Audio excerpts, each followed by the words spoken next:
Good morning, everyone. Good morning, everyone. I note that the hour has come and a quorum is council is present. I am asking for all members, please take your seats, and visitors to please retire to the seats outside the rail. Before proceeding, I would like to ask all those present to please set your cell phones to silent and or vibrate. Thank you.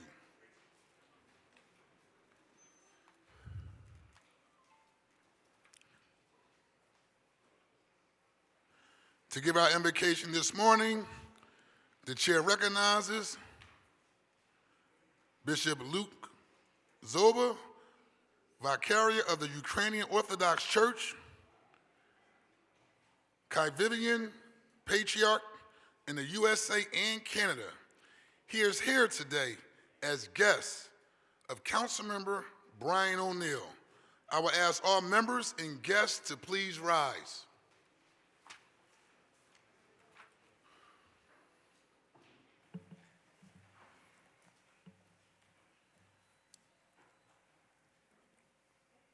Good morning.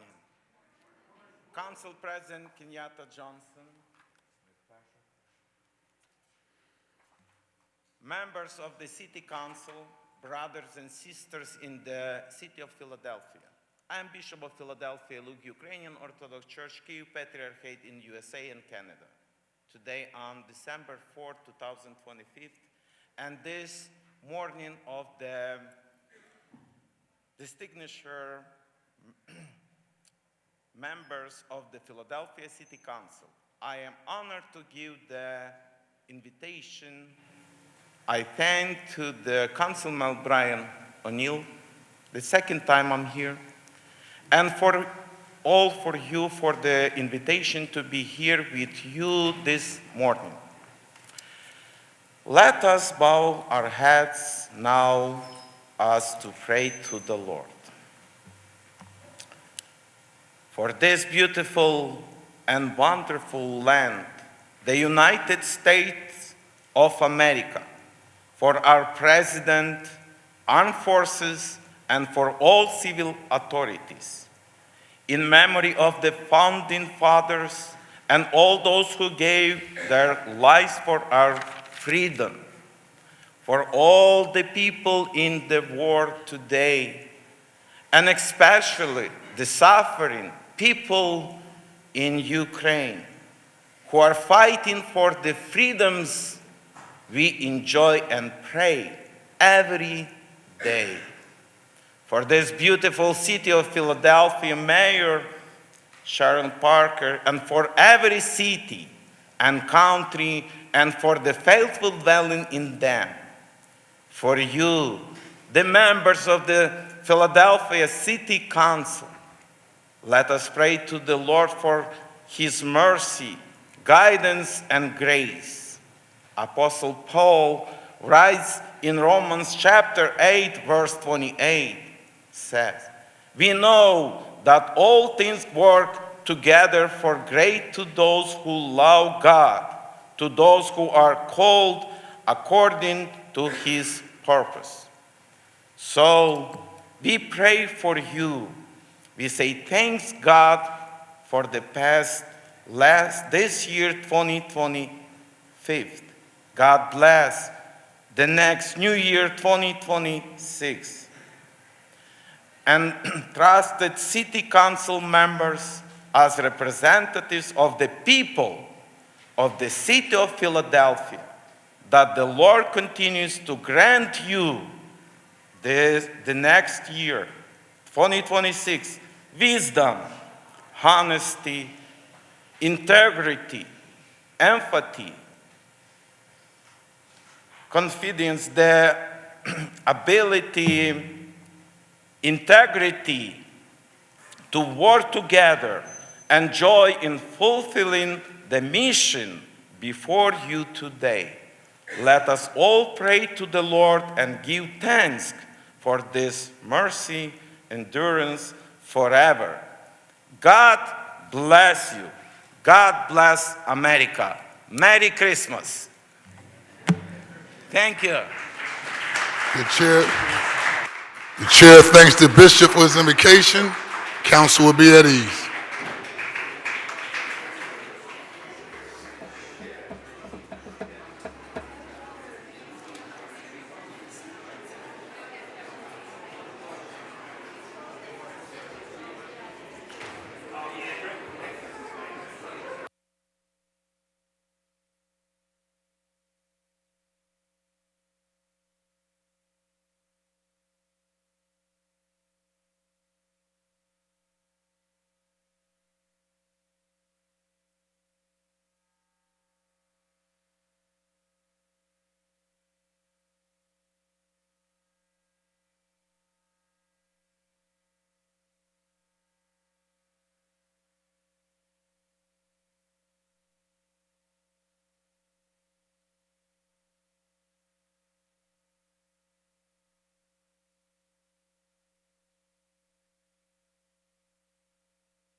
I might be having a man flash or something.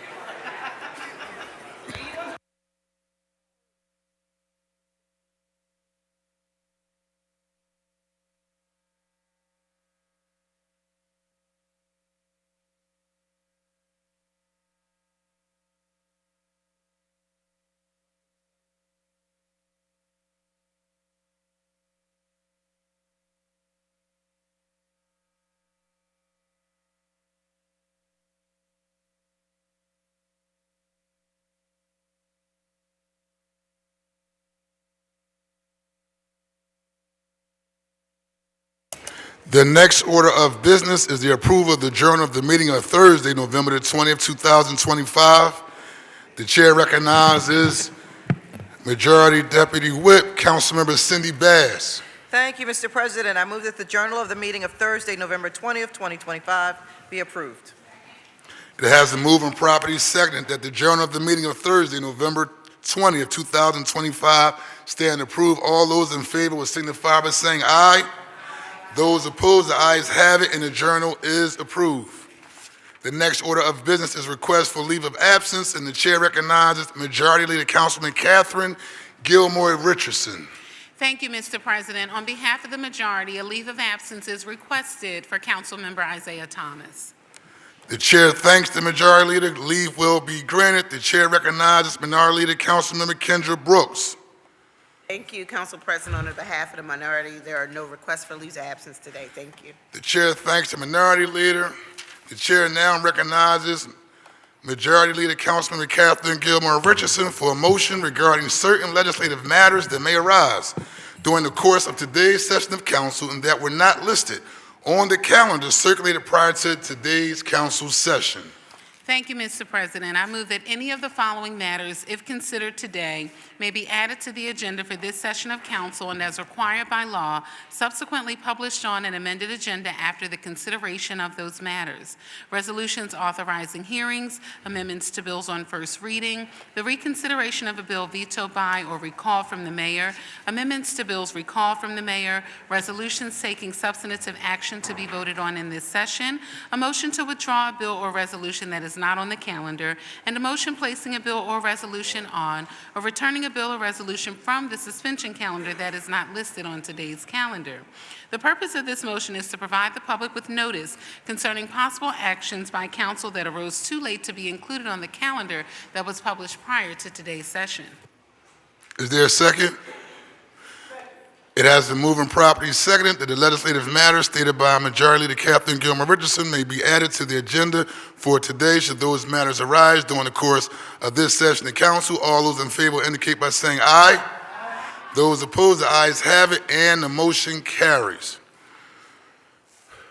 The chair will dispense with the regular order of business to recognize the guests and visitors joining us in chambers this morning. On behalf of all members of City Council, I welcome you to our council session. We appreciate you taking the time to join us as we attend to the legislative affairs of our great city. We certainly invite you to come again. We have several different visitors joining us here in City Council today. I'm going to ask for members of Leadership Philadelphia, who's in the balcony, to please stand.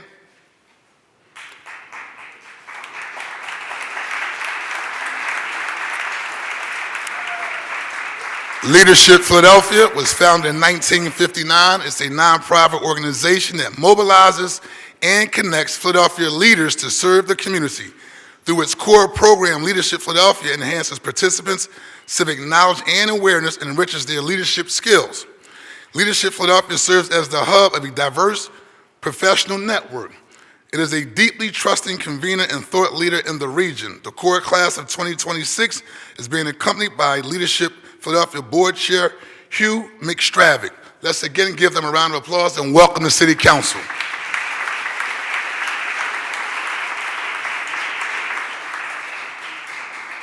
We also have a group of distinguished young men who will be recognized by Councilmember Curtis Jones Jr. of the 4th Councilmatic District. Thank you, Mr. President. Colleagues, we have Cassidy, the distinguished gentlemen of Cassidy, and they're distinguished by their suits. And for the male members of council, we were sizing them up. Unfortunately, they weren't our size. But can y'all stand up again and be recognized, please? Cassidy.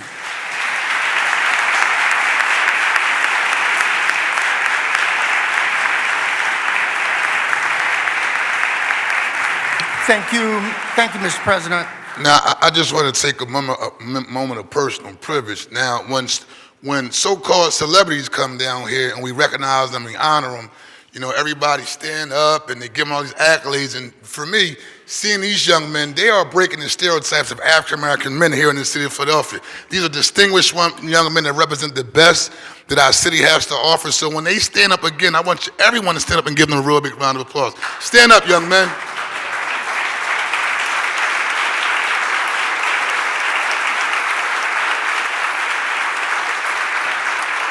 This is the future of our city right there.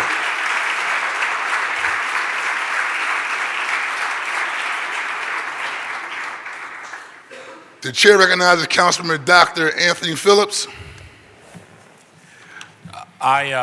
Good morning, Council President. I just want to say that I'm so thrilled that Councilman Curtis Jones has one of the best programs in the city of Philadelphia in his district, and it's so great that Dwayne Frazier serves the Overbrook session in Curtis Jones district, because these young men for 25 years, he's a veteran, a fire department veteran for over 25 years. And what I know about these young men is that after school mentorship and instruction matters. They have great etiquette and social skills training. There's mentorship, you know, that goes on about identity, behavior, and future readiness. And also, a lot of these young men, don't have, what I've told, don't have male presence in their lives. And Dwayne Frazier and your team, you're doing a great job. And our hope is that, we can get some of the 4th district, which was said on social media earlier this week, was the best district. Something he said was the best district.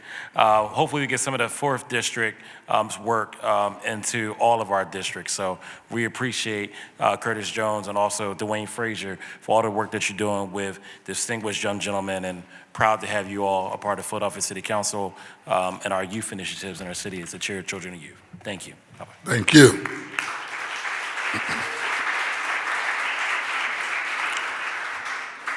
As there are no presentations today, I also want to acknowledge members of operating engineers who are joining us today for a presentation. Let's give them a round of applause as well. See Mr. Sullivan as well as Cecil Preston. Thank you all for joining us. Get some of these young men inside your union in the future, so that's the agenda. As there are no presentations today, the next order of business is communications. The chair requests that the Sergeant at Arms delivers the messages from the mayor to the chief clerk. Will the chief clerk please read the messages from the mayor and any other communications in her possession? To the President and members of the Council of the City of Philadelphia, I am transmitting for the consideration of your honorable body a resolution authorizing the Philadelphia Land Bank to dispose of 2758 through 60 and 2762 Helen Street located in the 1st Councilmatic District in accordance with the terms of Chapter 16-700 of the Philadelphia Code. And a resolution approving the redevelopment contract of the Philadelphia Redevelopment Authority for the redevelopment and urban renewal of a portion of the South Central Urban Renewal Area, identified by house number and street address as 1220 through 30 Kenilworth Street, and authorizing the Philadelphia Redevelopment Authority to execute the redevelopment contract with Neighborhood Gardens Trust and to take such action as may be necessary to effectuate the redevelopment contract. And a resolution approving the redevelopment contract of the Philadelphia Redevelopment Authority for the redevelopment and urban renewal of a portion of the Belmont numbers 123 urban renewal area identified by house number and street address as 4016 through 18 Powelton Avenue, 4020, 4022, 4024 Powelton Avenue, and 4648 Wyoda Street, and authorizing the Redevelopment Authority to execute the redevelopment contract with Neighborhood Gardens Trust and to take such action as may be necessary to effectuate the redevelopment contract. And a resolution authorizing the Philadelphia Redevelopment Authority to execute and deliver to the Philadelphia Land Bank deeds conveying title to 3810 Haverford Avenue and 3712 Wallace Street, located in the 3rd Councilmatic District pursuant to the requirements of the Commonwealth Land Bank Act. And a resolution authorizing the Philadelphia Redevelopment Authority to execute and deliver to the Philadelphia Land Bank deeds conveying title to various properties located in the 4th Councilmatic District, including on the following streets: North 58th Street, North Dover Street, West Seltzer Street, West Silver Street, West Sterner Street, and West Lehigh Avenue, pursuant to the requirements of the Commonwealth Land Bank Act. And a resolution authorizing the Philadelphia Land Bank to dispose of 1725, 1726, 1729, 1747, 1749, 1832 North 26th Street, 1808, 1809, 1810, 1812, 1819, 1824, 1828, 1837, 1838 North Bailey Street, 1735, 1747, 1765 North 27th Street, 2525, 2611 Cecil B. Moore Avenue, located in the 5th Councilmatic District in accordance with the terms of Chapter 16-700 of the Philadelphia Code. And a resolution authorizing the Philadelphia Land Bank to dispose of 1816, 1817, 1838, 1839, 1841, 1842, 1843, 1845, 1847, 1848, 1849, 1851, 1853, 1854, 1861, 1862, and 1866 North Edding Street, located in the 5th Councilmatic District in accordance with the terms of Chapter 16-700 of the Philadelphia Code. And a resolution authorizing the Philadelphia Land Bank to dispose of 2423, 2425, 2437, 2446, 2501, 2502, 2504, 2505, 2506, 2513, 2516, 2517, 2526, 2529, 2539, 2542, 2556, and 2567 North Stanley Street, 2420, 2438, 2442, 2456, 2648, 2650, and 2651 North Carlisle Street, 2519, 2600, 2603, 2611, 2640, 2931, 2935, 3019, 3021, 3027, 3029, 3031, and 3039 Oakdale Street, located in the 5th Councilmanic District in accordance with the terms of Chapter 16-700 of the Philadelphia Code. And a resolution authorizing the Philadelphia Redevelopment Authority to execute and deliver to the Philadelphia Land Bank deeds conveying title to various properties located in the 5th Councilmanic District, including on the following streets: West Letterly Street, West Oakdale Street, North Edding Street, North Bailey Street, and North 26th Street, pursuant to the requirements of the Commonwealth Land Bank Act. And a resolution authorizing the Philadelphia Redevelopment Authority to execute and deliver to the Philadelphia Land Bank deeds conveying title to 2214 North 3rd Street and 2212 North Lithgow Street, located in the 7th Councilmanic District, pursuant to the requirements of the Commonwealth Land Bank Act. And a resolution authorizing the Philadelphia Redevelopment Authority to execute and deliver to the Philadelphia Land Bank deeds conveying title to 92 Column Street, 98 Column Street, and 5128 Wakefield Street, located in the 8th Councilmanic District, pursuant to the requirements of the Commonwealth Land Bank Act. And pursuant to Sections 4-604 and 2-307 of the Home Rule Charter, I am today transmitting to Council the recommendations of the City Planning Commission on the following bills: Bill number 250721, not for approval; 250771, not for approval; 250804, not for approval; Bill number 250831, 250834, 250845, not for approval; 250846, 250891, approval with amendments; 250914, 250917, approval with amendments; 250918, 250919, 250920, 250946, 250947, not for approval; 250949, not for approval; and Bill number 250952. And I am pleased to advise you that on December 3rd, 2025, I signed the following bills which were passed by council at its session on November 20th, 2025. Bill number 250707, 250831, 250848, 250849, 250890, 250891, and 250916. And I'm pleased to advise you that on December 3rd, I signed the following bills which were passed by council at its session on November 13th, 2025. Bill number 240873, 250493-AA, 250830, and 250835. Council President, there are no further communications in my possession. Thank you. The messages will be printed in the Journal. The next order of business is the introduction of bills and resolutions. The chair recognizes Councilmember Dr. Anthony Phillips. Thank you, Council President. I have one privilege resolution for introduction today. Thank you very much. Will the Chief Clerk please read the title of the resolution? A privileged resolution honoring and recognizing distinguished young gentlemen for its membership in youth development work, empowering Philadelphia's elementary school-aged boys through etiquette, character building, and leadership development as part of the Children and Youth Spotlight, which celebrates community-centered organizations uplifting young people across the city. This resolution will be placed on today's final passage calendar. The chair recognizes Majority Leader Councilmember Catherine Gilmore Richardson. Good morning, Council President. Good morning, colleagues. Today I offer one bill on your behalf, 5 privilege resolutions, 3 on your behalf, and 2 on my behalf. Thank you very much. Will the Chief Clerk please read the title of the bill and resolutions? An ordinance authorizing the Commissioner of Records and the Procurement Commissioner on behalf of the city to execute a multi-year concession agreement with Ancestry.com in connection with digitizing, indexing, and public access in search of City of Philadelphia Department of Records vital records, all under provisions set forth in the concession agreement substantially as set forth in Exhibit A to this ordinance. This bill will be referred to the appropriate committee. And a privileged resolution authorizing the Committee on Commerce and Economic Development to hold hearings on the economic impact of cruising in the city of Philadelphia. This resolution will be placed on today's final passage calendar. And a privileged resolution declaring each Friday in December 2025 as Shop Black Business Friday in the city of Philadelphia. This resolution will be placed on today's final passage calendar. And a privileged resolution honoring Monet Davis, Philadelphia native and 10th overall pick in the inaugural Women's Professional Basketball League draft. This resolution will be placed on today's final passage calendar.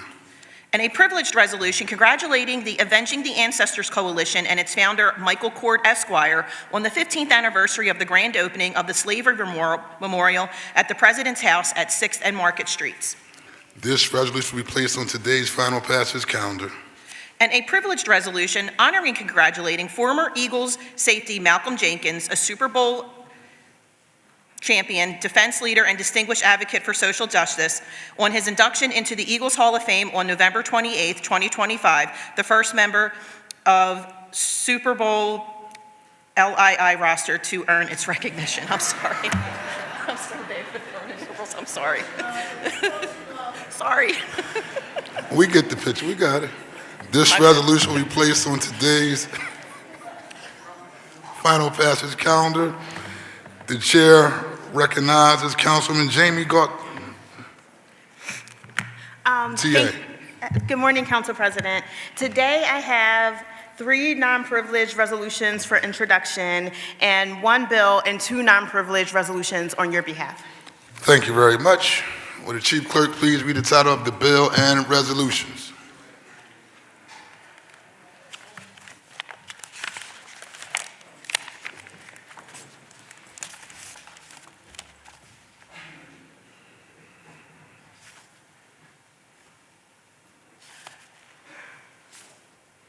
Council will be at ease. There's 2 bills.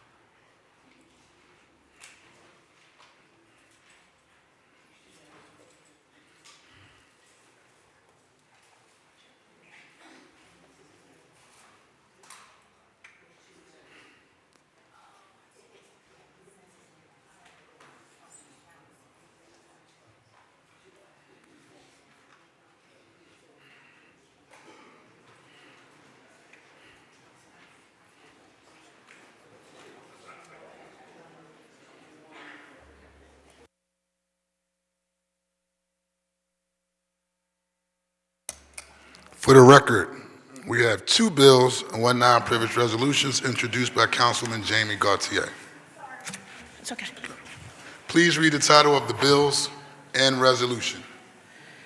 An ordinance amending Bill Number 250568, approved June 13, 2025, entitled An Ordinance Authorizing and Approving the Execution and Delivery of a Service Agreement between the City of Philadelphia and the Philadelphia Redevelopment Authority relating to the financing of a Housing Opportunities Made Easy Home Plan, which includes housing production and preservation, home affordability, homeowner and renters assistance, related contractor training and support, blight and vacant property reduction, urban beautification, neighborhood infrastructure, and other related programs, approving the issuance by the authority of bonds, notes of other evidences of indebtedness, including reimbursement obligations related to lines or letters of credit, in 1 or more series to finance or refinance such plan, and authorizing and approving the obligation of the City of Philadelphia to pay in full when due the service fee, and other amounts payable under the service agreement, authorizing certain city officers to take certain actions required to issue bonds, notes, or evidences of indebtedness, covenanting that the City of Philadelphia will make necessary appropriations in each of the city's fiscal years to provide for and will make timely payments of the service fee and other amounts due under the service agreement, requiring an annual program statement and budget to be approved by council, and other requirements, and authorizing and approving the Director of Finance of the city and other city officials to take other necessary or appropriate actions to effectuate purposes of this ordinance, all under certain terms and conditions, in order to expand on the home programs and provide further process concerning spending, all under certain terms and conditions. This bill will be referred to the appropriate committee. And an ordinance authorizing real estate transactions by the Commissioner of Public Property, the Philadelphia Redevelopment Authority, and the Philadelphia Land Bank necessary to permit the City of Philadelphia to acquire property bounded by Island Avenue, Elmwood Avenue, South 77th Street, Buste Avenue, South 78th Street, Cobbs Creek Waterway, the vacated section of South 75th Street and former Grays Avenue, including property known as Chabadi Recreation Center, all under certain terms and conditions. This bill will be referred to the appropriate committee. And there's 4 total resolutions. And a non-privileged resolution authorizing the Philadelphia Redevelopment Authority to execute and deliver to the Philadelphia Land Bank a deed conveying title to 3830 Wallace Street, located in the 3rd Councilmatic District, pursuant to the requirements of the Commonwealth Land Bank Act. This resolution will be placed on the final passage calendar for consideration at our next session of council. And a non-privileged resolution authorizing the Philadelphia Redevelopment Authority to execute and deliver to the Philadelphia Land Bank deeds conveying title to 3810 Haverford Avenue and 3712 Wallace Street located in the 3rd Councilmatic District pursuant to the requirements of the Commonwealth Land Bank Act. This resolution will be placed on the final passage calendar for consideration at our next session of council.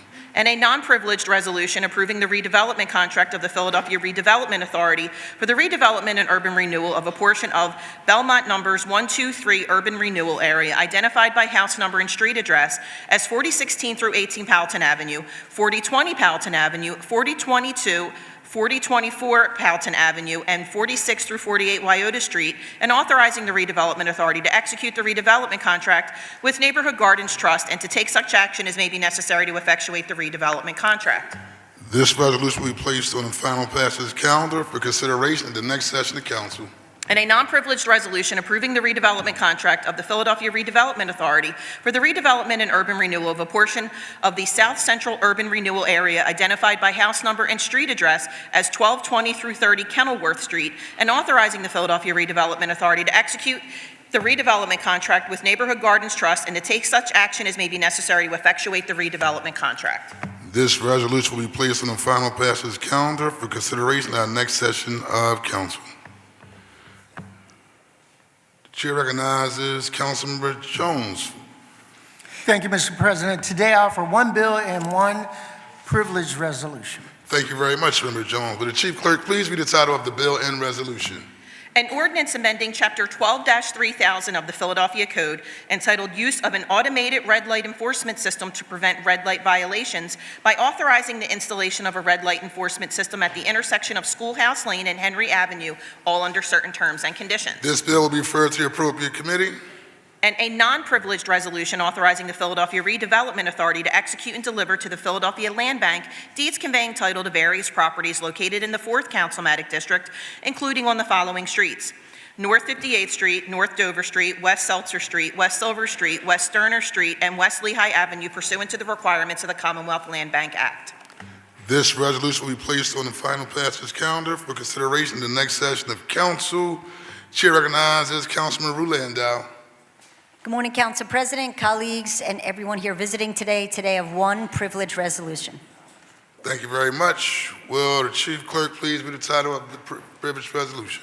Recognizing December 8th through December 14th, 2025 as Computer Science Education Week in the city of Philadelphia. This resolution will be placed on the final passage calendar, today's final passage calendar. Chair recognizes Councilman Ketty Lozada. Good morning, Council President. Today I offer one bill. Thank you very much. Will the Chief Clerk please read the bill?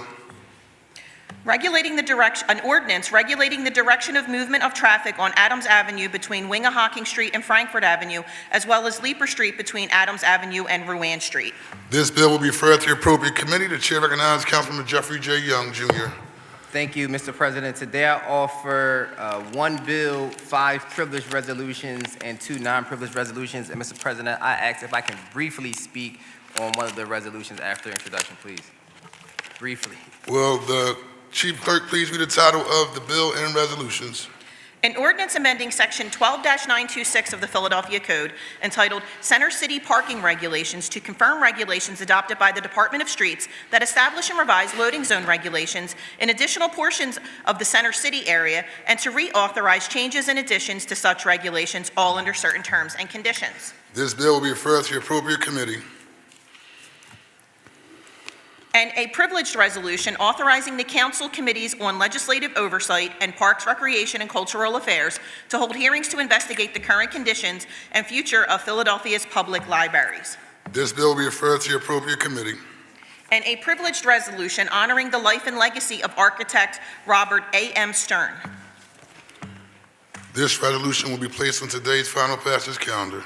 And a non-privileged resolution also naming the 2800 block of West Fletcher Street as Mother Elizabeth L. Dabney Way. This resolution will be placed on the final passage calendar for consideration at our next session of council. and a non-privileged resolution authorizing the Philadelphia Land Bank to dispose of 1816, 1817, 1838, 1839, 1841, 1842, 1843, 1845, 1847, 1848, 1849, 1851, 1853, 1854, 1861, 1862, and 1866 North Edding Street, located in the 5th Councilmatic District in accordance with the terms of Chapter 16-700 of the Philadelphia Code. This resolution will be placed on the final passage calendar for consideration at our next session of council. And a non-privileged resolution authorizing the Philadelphia Redevelopment Authority to execute and deliver to the Philadelphia Land Bank deeds conveying title to various properties located in the 5th Councilmatic District, including on the following streets: West Letterly Street, West Oakdale Street, North Edding Street, North Bailey Street, and North 26th Street, pursuant to the requirements of the Commonwealth Land Bank Act. This resolution will be placed on the final passage calendar for consideration at our next session of council. And a non-privileged resolution authorizing the Philadelphia Land Bank to dispose of 2423, 2425, 2437, 2446, 2501, 2502, 2504, 2505, 2506, 2513, 2516, 2517, 2526, 2529, 2539, 2542, 2556, and 2567 North Stanley Street, 2420, 2438, 2442, 2456, 2648, 2650, and 2651 North Corley Street, 2519, 2600, 2603, 2611, 2640, 2931, 2935, 3019, 3021, 3027, 3029, 3031, and 3039 Oakdale Street, located in the 5th Councilmatic District in accordance with the terms of Chapter 16-700 of the Philadelphia Code. This resolution will be placed on the final passage calendar for consideration at our next session of council. And a non-privileged resolution authorizing the Philadelphia Land Bank to dispose of 1725, 1726, 1729, 1747, 1749, 1832 North 26th Street, 1808, 1809, 1810, 1812, 1819, 1824, 1828, 1837, and 1838 North Bailey Street, 1735, 1747, 1765 North 27th Street, and 2525 and 2611 Cecil B. Moore Avenue, located in the 5th Councilmatic District in accordance with the terms of Chapter 16-700 of the Philadelphia Code. This resolution will be placed on the final passage calendar for consideration at our next session of council. Chair recognizes Councilmember Jeffrey J. Young, Jr. Thank you, Mr. President. So today I just want to acknowledge that there are residents and community members who are advocates of the C.C. Moore Library here today to talk to us and express their feelings. I want to recognize that discussions about the library has sparked strong feelings, but this passion reflects how deeply our neighborhoods care about these institutions. And it's precisely with the same passion why I introduced the resolution today to create a formal structured opportunity for public comment on this issue. This resolution ensures that all voices, not just the most vocal or intimidating, can be heard on a public record. Leadership requires engagement and not avoidance, and that's something that I always do in our district. Providing this platform is not about agreeing or disagreeing, it's about upholding democratic principles that every member deserves the chance to be heard in the proper forum. And so, my vision for our community has been clear. We can both preserve and maintain existing spaces while exploring opportunities to build modern spaces within the same community. This process is also an important opportunity for council members, library advocates, community leaders across the city to see what the possibilities are in our city. By sharing lessons we learned, we can strengthen libraries citywide to ensure that all Philadelphia residents benefit from accessible, modern, and historically rich learning spaces. This is about a commitment to equality. I thank everyone who's been engaged in this issue and I look forward to continuing these conversations in a productive, respectful, and collaborative manner. Thank you, Mr. President. You're welcome, Member Young. Council Member Kendra Brooks, Minority Leader. Council President. Thank you very much. Councilmember Jim Harity.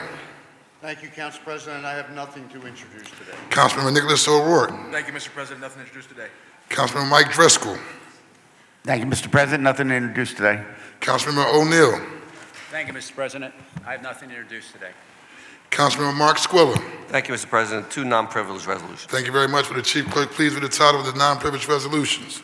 A A non-privileged resolution also naming Latimer Street between 12th and Camac Streets as Pierre Robert Way to honor the life and legacy of legendary humanitarian DJ and entertainer Pierre Robert. This resolution will be placed on the final passage calendar for consideration at our next session of council. And a non-privileged resolution authorizing the Philadelphia Land Bank to dispose of 2758 through 60 and 2762 Helen Street, located in the 1st Councilmatic District in accordance with the terms of Chapter 16-700 of the Philadelphia Code. This resolution will be placed on the final passage calendar for consideration at the next session of council. Chair recognizes Majority Deputy Whip, Councilmember Cindy Bass. Thank you, Mr. President. I'll offer 2 non-privileged resolutions. Thank you very much. Will the Chief Clerk please read the title of the non-privileged resolutions? A non-privileged resolution authorizing the Philadelphia Development Authority to execute and deliver to the Philadelphia Land Bank deeds conveying title to 92 Column Street, 98 Column Street, and 5128 Wakefield Street, located in the 8th Councilmatic District, pursuant to the requirements of the Commonwealth Land Bank Act. This resolution will be placed on the final passage calendar for consideration at our next session of council. And a non-privileged resolution also naming the corner of Broad Street and Pike Street in the city of Philadelphia as Saudia Schuler Way in honor of Saudia Schuler's outstanding contributions to the city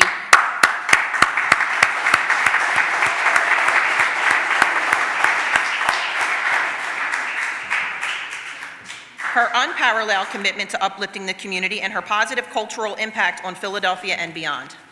This resolution will be placed on the final passage calendar for consideration at our next session of council. Chair recognizes Councilmember Dr. Nina Ahmed. All right, you got it. Thank you, Council President. I have 1 non-privileged resolution today. Thank you very much. Will the Chief Clerk please read the title of the non-privileged resolution, please? A non-privileged resolution condemning the Trump administration for jeopardizing the stability of healthcare workforce in the city of Philadelphia. This resolution will be placed on today's final. This resolution will be placed on the final passage calendar for consideration at our next session of council.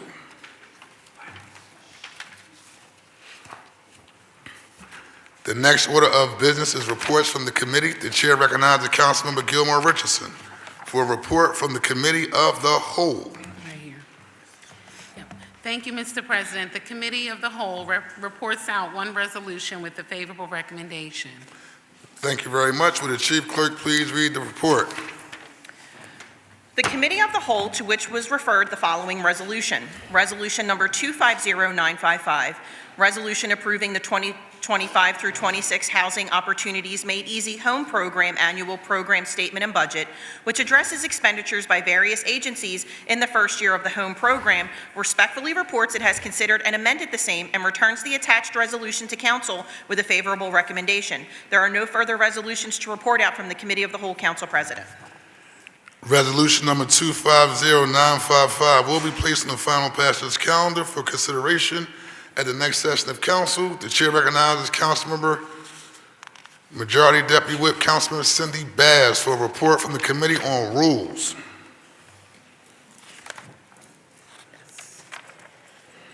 Thank you, Mr. President. The Committee on Rules reports out 7 bills with a favorable recommendation. Thank you. Will the Chief Clerk please read the report? The Committee on Rules, to which were referred the following bills. Bill number 250952, an ordinance amending Section 14-602 of the Philadelphia Code entitled Use Tables by defining building types and clarifying uses permitted in the R2A-2 Residential 2-Family Attached Base Zoning District, all under certain terms and conditions. Bill number 250984, an ordinance to amend the Philadelphia zoning maps by changing the zoning designations of certain areas of land located within an area bounded by Eva Street, Dearnley Street, Flamingo Street, Hillside Avenue, Shaw Street, Wigard Avenue Extension, Umbria Street, Minerva Street, and Shawmont Avenue. Bill number 250985, an ordinance amending the Philadelphia zoning maps by changing the zoning designations of certain areas of land located within the area bounded by Bryn Mawr Avenue, Winfield Avenue, Nevada Street, and the SEPTA Railroad right-of-way. Bill number 250986, an ordinance amending Section 14-500 of the Philadelphia Code entitled Overlay Zoning Districts by creating Section 14-545 entitled West Fairmount Sports Overlay District, all under certain terms and conditions, respectfully reports it has considered the same and returns the attached bills to council with a favorable recommendation. Bill number 250947, an ordinance to amend the Philadelphia zoning maps by changing the zoning designations of certain areas of land located within an area bounded by North Fraser Street, Master Street, North Ethan Street, and Media Street. Bill number 250983, an ordinance amending section 14-503 of the Philadelphia Code entitled Neighborhood Commercial Overlay District by amending the East Falls Neighborhood Commercial Review Area and making related changes all under certain terms and conditions. And Bill number 250987, an ordinance to amend the Philadelphia zoning maps by changing the zoning designations of certain areas of land located within an area bounded by Ridge Avenue, Sunset Avenue, Harner Street, Port Royal Avenue, Hagees Mill Road, and Cathedral Road, respectfully reports it has considered and amended the same and returns the attached bills to council with a favorable recommendation. There are no further bills to report out from the Committee of Rules, Council President. Thank you very much. The chair recognizes Councilwoman Cindy Bass for a motion. Thank you, Mr. President. I move that the rules of council be suspended to permit first reading this day of the bills just read into the record by the chief clerk. It has been moved and properly seconded that the rules of council be suspended so as to permit the consideration of these bills just read by the chief clerk at today's session of council. All those in favor of the motion will signify by saying aye. Those opposed, the ayes have it. The motion carries. These bills will be placed on our first reading calendar for today. The chair recognizes Majority Leader Councilmember Catherine Gilmore Richardson for a report from the Committee on Finance. Thank you, Mr. President. The Committee on Finance reports out 7 bills with a favorable recommendation. Thank you. The chief clerk, please read the report. The Committee on Finance, to which were referred the following bills. Bill number 250574, an ordinance amending Chapter 19-1700 of the Philadelphia Code entitled Finance, Taxes, and Collections to allow for refunds of the realty transfer taxes to victims of deed fraud, all under certain terms and conditions. Bill number 250953, an ordinance authorizing the Procurement Department on behalf of the city to enter into an agreement with the Philadelphia Energy Authority for implementation and evaluation of energy conservation capital measures designed to reduce energy, water, wastewater, or other consumption or operating costs at specified city properties under certain terms and conditions. Bill number 250954, an ordinance authorizing the city treasurer on behalf of the city to enter into a provider agreement with Citizens Bank National Association for provision of payroll banking services to the city under certain terms and conditions. Bill number 250981, an ordinance authorizing and approving the execution and delivery of a service agreement between the City of Philadelphia, Pennsylvania, and the Philadelphia Energy Authority relating to the financing of the construction, equipping, installation, and implementation of energy conservation improvements and other measures designed to reduce energy, water, wastewater, or other consumption or operating costs at specified properties owned or leased and operated by the city, approving the issuance by such authority of bonds, notes, or other evidences of indebtedness in one or more of a series to finance or refinance the cost of such project, and authorizing and approving the obligation of the city to pay in full when due the service fee and other amounts payable under the service agreement, authorizing certain city officers to take certain actions required to issue such bonds, notes, or other evidences of indebtedness, covenanting that the city will make necessary appropriations in each of the city's fiscal years to provide for and will make timely payments of the service fee and other amounts due under the service agreement, and authorizing city officials to take other necessary or appropriate actions to effectuate the purposes of this ordinance, all under certain terms and conditions. Bill number 251018, an ordinance approving the amendment of fiscal year 2026 capital budget for providing expenditures for the capital purposes of the Philadelphia Gas Works, including the supplying of funds in connection therewith, subject to certain constraints and conditions, and acknowledging the receipt of the revised forecast of capital budgets for fiscal years 2027 through 2031 as amended.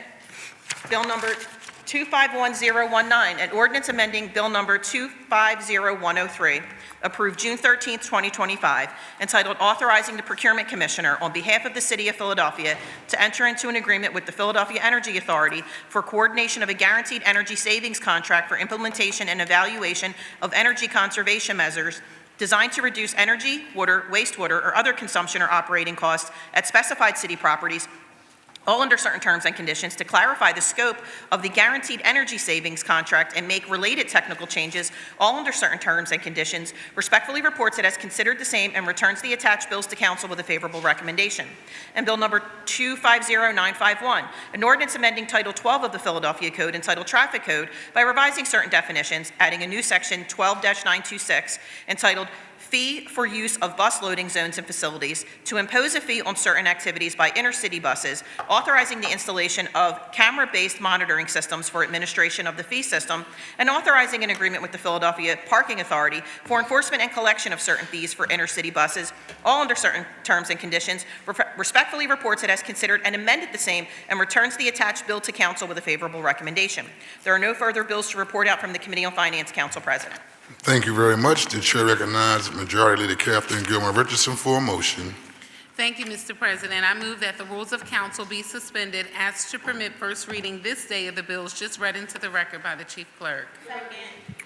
It has been moved and properly seconded that the rules of council be suspended so as to permit the consideration of these bills just read by the chief clerk at today's session of council. All those in favor of the motion will signify by saying aye. Those opposed? The ayes have it. The motion carries. These bills will be placed on our first reading calendar for today. The chair recognizes Councilmember Kelsey Lozada for a report from the Committee on Public Property and Public Works. Thank you, Council President. The Committee on Public Property and Public Works reports out 10 bills with a favorable recommendation. Member Lozada, how many bills? 10. Thank you, Member Lozada. Will the chief clerk please read the report? The Committee on Public Property and Public Works, to which were referred the following bills. Bill number 250573, an ordinance authorizing the Commissioner of Public Property on behalf of the City of Philadelphia to enter into an amendment to a lease agreement with 2401 Walnut LP for use by the city of all or a portion of the premises located at 2401 Walnut Street, Philadelphia, Pennsylvania, under certain terms and conditions. Bill number 250717, an ordinance renaming and designating the property commonly referred to as Wissanoming Park, located at 5801 Frankfort Avenue, as Margaret Tartaglione Park in the City of Philadelphia. Bill number 250801, an ordinance authorizing the Commissioner of Public Property on behalf of the city to acquire fee simple title or a lesser interest in real estate by purchase, dedication, donation, condemnation, agreement in lieu of condemnation, or otherwise, in certain parcels of land along the Schuylkill River and the Wissahickon Creek, together with all improvements thereon, and all associated easements and appurtenances for public recreational purposes, all under certain terms and conditions. Bill number 250832, an ordinance formally renaming the Winfield Branch Library located at 5325 Overbrook Avenue, Philadelphia, PA 19131, as the Reverend Louise Williams Bishop Library to honor the dedication and service of former Pennsylvania State Representative Louise Williams Bishop. Bill number 250833, an ordinance amending Title 16 entitled Public Property to add a new chapter to explicitly require the Philadelphia Land Bank to submit an annual report to council that details disposition of all land subject to the land bank under certain terms and conditions. Bill number 250841, an ordinance authorizing the Director of the Department of Aviation on behalf of the city to transfer or convey real estate interests to resolve litigation with Tinicum Township, Delaware County, Pennsylvania, under certain terms and conditions. Bill number 250847, an ordinance authorizing the Commissioner of Public Property on behalf of the City of Philadelphia to acquire fee simple title or a lesser real estate interest in and to all or a portion of the properties known as 1948 Cayuga Street, all under certain terms and conditions. Bill number 250913, an ordinance renaming the Pascalville Library to the Hardy Williams Library of Pascalville in honor of Pennsylvania State Senator Hardy Williams, a distinguished politician and trailblazer for the African American community.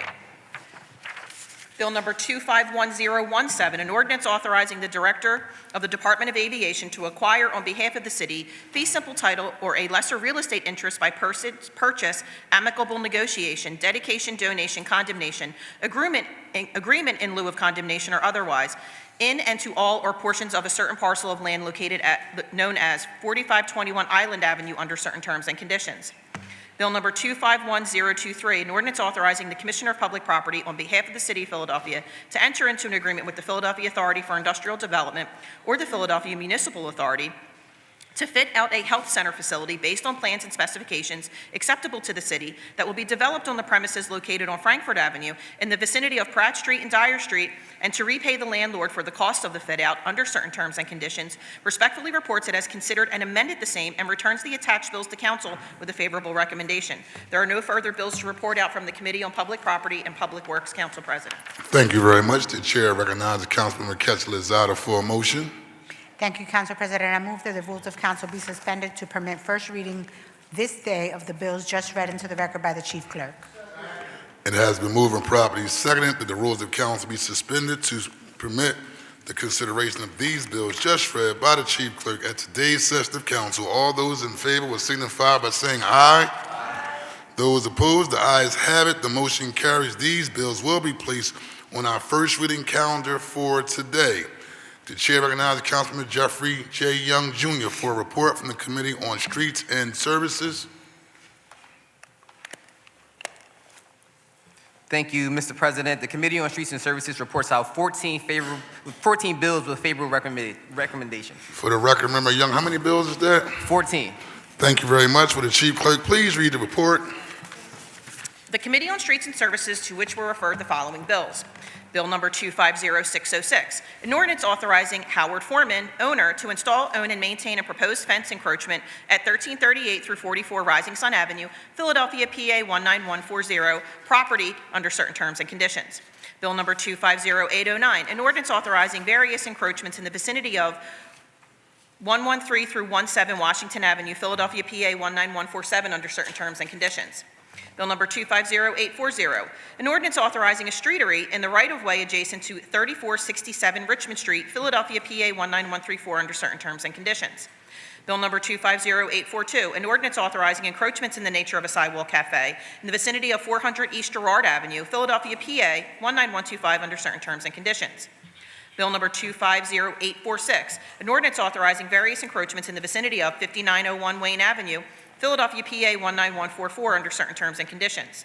Bill number 250914, an ordinance authorizing encroachments in the nature of a sidewalk cafe in the vicinity of 5021 through 23 Baltimore Avenue, Philadelphia, PA 19143, under certain terms and conditions. Bill number 250920, an ordinance authorizing encroachments in the nature of a sidewalk cafe in the vicinity of 2535 through 37 South 13th Street, Philadelphia, PA 19148, under certain terms and conditions. Bill number 250843, an ordinance amending Chapter 10-700 of the Philadelphia Code entitled Refuse and Littering to require locking dumpsters, all under certain terms and conditions. Bill number 250946, an ordinance authorizing encroachments in the nature of a sidewalk cafe in the vicinity of 4435 through 37 Baltimore Avenue, Philadelphia, PA 19104, under certain terms and conditions. Bill number 250982, an ordinance regulating the direction of movement of traffic on certain portions of LeCount and Banbury Streets under certain terms and conditions. Bill number 251025, an ordinance regulating the direction of movement of traffic on Ryan Avenue between Leon Street and Frankfurt Avenue. Respectfully reports it has considered the same and returns the attached bills to council with a favorable recommendation. Bill number 250839, an ordinance authorizing encroachments in the nature of a sidewalk cafe in the vicinity of 3467 Richmond Street, Philadelphia, PA 19134, under certain terms and conditions. Bill number 251022, an ordinance amending Section 9-208 of the Philadelphia Code entitled Sidewalk Cafes to revise standards and requirements associated with sidewalk cafes, all under certain terms and conditions. Bill number 251028, an ordinance authorizing the installation, ownership, and maintenance of various encroachments in the vicinity of 510 North Christopher Columbus Boulevard, Philadelphia, PA 19123, under certain terms and conditions. Respectfully reports it has considered and amended the same and returns the attached bills to council with a favorable recommendation. There are no further bills to report out from the Committee on Streets and Services. Council President. Chair recognizes Councilmember Jeffrey J. Young, Jr. for a motion. Thank you, Mr. President. I move that the rules of council be suspended to permit first reading this day of the bills just read into the record by the Chief Clerk. It has been moved and properly seconded that the rules of council be suspended so as to permit the consideration of these bills just read by the Chief Clerk at today's session of council. All those in favor of the motion will signify by saying aye. Those opposed, the ayes have it. The motion carries. These bills will be placed on our first reading calendar for today. The chair recognizes Councilmember Mike Driscoll for a report from the Committee on License and Inspections. Thank you, Mr. President. The Committee on Licenses and Inspections reports out 2 bills with a favorable recommendation. I'm sorry, it's only 2 bills, Mr. President. It's all well. It's a team effort. Thank you very much. Will the Chief Clerk please read the report? The Committee on Licenses and Inspections, to which were referred the following bills. Bill number 250720, an ordinance amending Chapter 10-2800 of the Philadelphia Code, Chapter 10-2800 Vehicular Mobile Service Providers, to add new prohibitions on where mobile medical service providers may operate and providing for penalties, all under certain terms and conditions. Bill number 250805, an ordinance amending Chapter 9-600 of the Philadelphia Code entitled Services and Other Businesses to add a new exemption from certain business hour restrictions for pharmacies, all under certain terms and conditions. Respectfully reports it has considered the same and returns the attached bills to council with a favorable recommendation. There are no further bills to report out from the Committee on Licenses and Inspection, Council President. The chair recognizes Councilman Mike Driscoll for a motion. Thank you, Mr. President. I move that the rules of council be suspended to permit first reading this day of the bills just read into the record by the chief clerk. It has been moved and properly seconded that the rules of council be suspended so as to permit the consideration of these bills just read by the chief clerk at today's session of council. All those in favor of the motion will signify by saying aye. Aye. Those opposed, the ayes have it. The motion carries. These bills will be placed on our first reading calendar for today. I want to take a moment to also acknowledge the leader of Labor's District Council 332, who's a frequent visitor of City Council in the midst of his busy schedule, Mr. Sam Staton, Jr.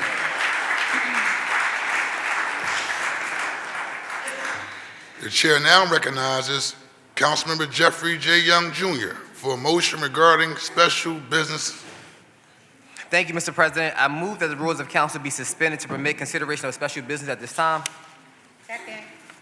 It has been moved and properly seconded that the rules of council be suspended so as to permit the consideration of special business at this time. All those in favor of the motion will signify by saying aye. Aye.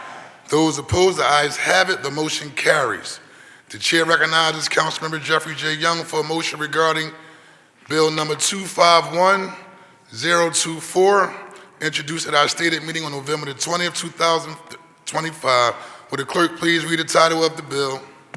An ordinance amending Section 19-926 of the Philadelphia Code entitled Center City Parking Regulations to confirm regulations adopted by the Department of Streets that establish and revise loading zone regulations in additional portions of the Center City area and to reauthorize changes and additions to such regulations, all under certain terms and conditions. The chair recognizes Councilmember Young. Thank you. For the record, there was an issue with the title. Thank you, Mr. President. I move that the bill number 251024 be withdrawn. May I have a second? Second. It has been moved and properly seconded that bill number 251024 be withdrawn. All those in favor of the motion will signify by saying aye. Aye. Those opposed, the ayes have it. The motion carries. Bill number 251024 has been withdrawn. Chair recognizes Councilman Jamie Gautier. Thank you, Council President. I just wanted to take a moment to acknowledge the leader of the Mighty Sixth Ward, Pete Wilson, who has joined us this morning. Thanks you for joining us, sir. The next order of business is the consideration of the calendar. I note that the bills just reported from committees with the suspension of the rules have been deemed to have had a first reading. These bills will be placed on the second reading and final passage calendar for the next session of council. The chair recognizes Councilmember Deputy Whip of the majority party, Cindy Bass, for a motion regarding bill number 250846, just reported out of committee. Thank you, Mr. President. I move that the rules of council be suspended so as to permit an amendment to bill number 250846. It has been moved and properly seconded that the rules of council be suspended so as to permit the consideration and amendment to bill number 250846 at this time. All those in favor of the motion will signify by saying aye. Aye. Those opposed, the ayes have it. The motion carries. The chair recognizes Councilmember Cindy Bass. Thank you, Mr. President. I would like to offer an amendment to bill number 250846. A copy of the amendment has been circulated to all members of council, and I move for the adoption of the amendment. It has been moved and properly seconded that the amendment to bill number 250846 be adopted. All those in favor will signify by saying aye. Aye. Those opposed, the ayes have it, and the bill has been amended. This bill will be placed on the second reading and final passage calendar for our next session of council. The chair recognizes Councilman Rue Landau for motion regarding bill number 251022, just reported from committee. Thank you, Mr. President. I move that the rules of council be suspended so as to permit an amendment to bill number 251022. It has been moved and properly seconded the rules of council be suspended so as to permit the consideration of an amendment to bill number 251022 at this time. All those in favor of the motion will signify by saying aye. Those opposed, the ayes have it. The motion carries. The chair recognizes Councilman Ru Landau. Thank you, Mr. President. I would like to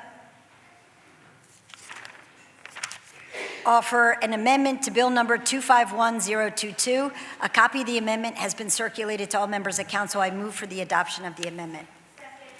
It has been moved and properly seconded that the amendment to Bill number 251022 be adopted. All those in favor signify by saying aye. Those opposed, the ayes have it, and the bill has been amended. This bill will be placed on the second reading and final passage calendar for our next session of council. As there are no additional bills on the first reading calendar, the chair recognizes Majority Leader Catherine Gilmore Richardson for a motion concerning the bills and resolutions on the second reading and final passage calendar. Thank you, Mr. President. The following bills and resolutions are being called up from the second reading and final passage calendars today. Numbers 250612, 250613, 250820, 251035, 251040, 251046, 251047, 251048, 251049, 251050, 240304-A, 250670, 250708, 250709, 250834, and 250887-A. The following bills and resolutions on the calendar are being held: 241070, 250303, 251056, 250534, 250768, 250888-A, and 250950. The following bills and resolutions on the calendar are being amended: 250970, 250646, 250651, 250771, and 250804. The following bill is being withdrawn: 250721. Thank you. Before considering these bills and resolutions, we will consider public comment as follows. Your public comment must concern matters on the second reading and final passage calendars for possible action at today's council session. All speakers must sign up in order to testify. If you have not already signed up for today's session, please do so now by giving your name to Ms. Hassan at the table outside the rails to my left. Once you have been signed up, you will be called in the order in which your name appears on the sign-up sheet. Under ideal circumstances, public commenters each will have 3 minutes to speak. However, this time limit may vary from session to session. Today, the time limit will be 2 minutes. In order to be fair to all those wishing to speak, I intend to hold faithfully to the 2-minute limit. When you begin speaking, you will see a green light on the podium. When there are 30 seconds remaining to your time, the light will turn yellow, which is your reminder to conclude your remarks. Once 2 minutes have passed, the light will turn red, and the sergeant at arms will disconnect the microphone, so please do not give them a hard time. At that point, please yield the podium to the next speaker if you have not already done so.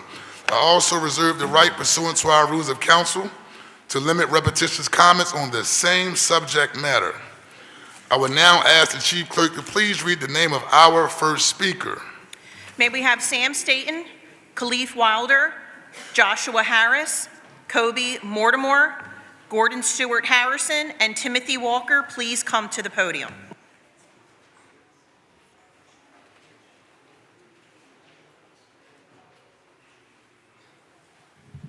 Good morning, Mr. President. Morning. Morning, Council. My name is Sam Staton, Jr. I'm here because I found out that you're actually acknowledging a young gentleman, Dwayne Frazier, with the young distinguished gentleman. I want to thank you for that honor. I met Mr. Frazier during the summer through Lady B because he was taking some kids to one of the black colleges, and they ran a little short on funds, so she called me up and made it happen for those kids to actually fly in the airplane, I guess for the first time. Also, maybe 2 weeks ago, I invited them to the local union hall and did a tour of the union hall and the district council and our training center. When I say those young gentlemen were impressive. And all I'm saying to you also is that We need to find a lot of guys like Dwayne Frazier that take the time with young people and young kids. And when I say these kids are so respectful in the way they dressed, they came in with suit and ties, and their mannerism was just outstanding. And I'm saying it reminded me back in school when we had NTAs and people kind of keep us in check that we don't have no more. So I'm going to ask Mr. Dwayne to actually write a book or some instructions, rather, to actually pass out so that some people really know how to deal with young kids. I know it's difficult today. The culture is different. But I just was here just to want to be a part of the recognition for him because I was really impressed. And anybody know me and children, when you say children, I'm 1 over 80% because I know that they need help, they want help, and I'm surprised that they are the way they are with Mr. Dwayne. So I want to thank him for the honor, for the work he's doing, and also thank council. Thank you. Thank you.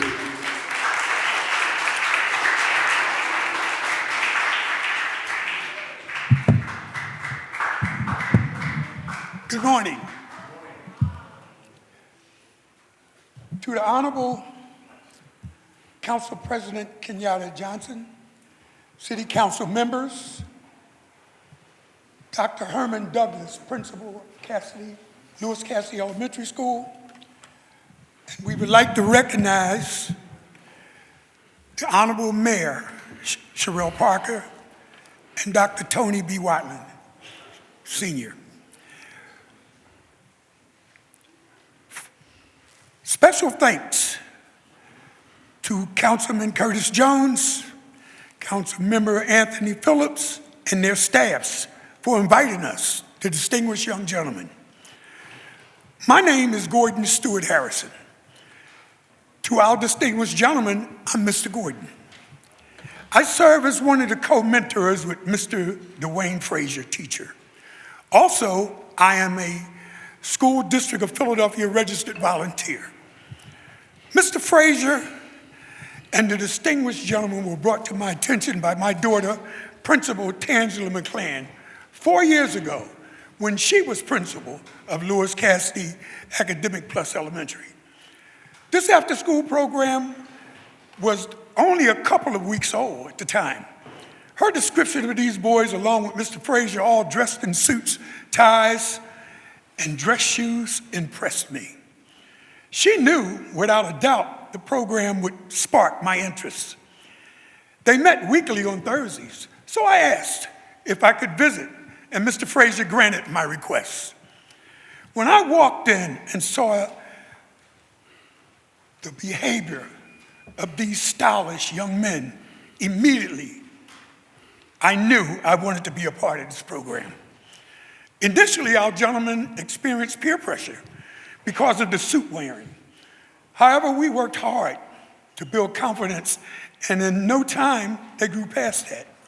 The classroom studies, using one of our books, 50 Things Every Young Gentleman Should Know, which includes chapters like listening and talking to adults, introducing your friends to your parents, handshaking, table setting, and one of my favorites, when to keep your mouth shut. Oh yeah. Our mission is to cultivate confidence, character, etiquette, and leadership skills. They have been and had opportunities to visit various educational facilities, observe behind the scenes operations of various professions, and believe they do themselves have the opportunity to possess the same thing.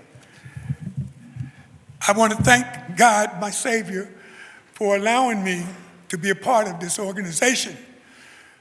Thank Mr. Frazier for his diligence and his generosity, his good heart, and also thank my wife Sheila, who's here, that encourages and prays for me. Welcome, Sheila.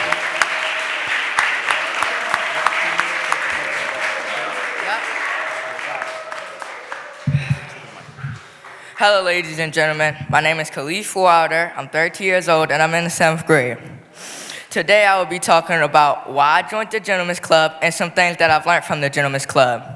Firstly, I joined the Gentlemen's Club because I wanted to carry myself in a professional way so people will see me as a professional person. Secondly, some things that I've learned from the Distinguished Gentlemen's Club is proper table etiquette, how to greet someone, and how to look someone in the eye when you're talking to them. Also, I've learned proper manners, like obviously how it's rude to ignore someone when you're talking to them, or how you should always look someone in the eye.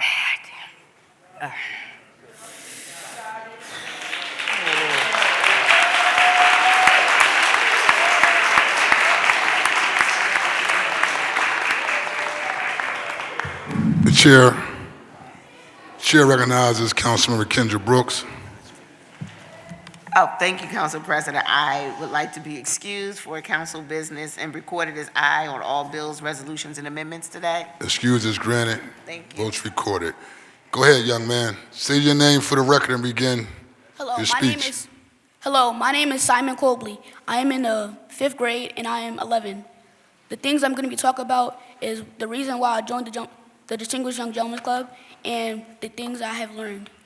The reason I joined is because before I even joined the club, I was just overall disrespectful to my elders and my teachers.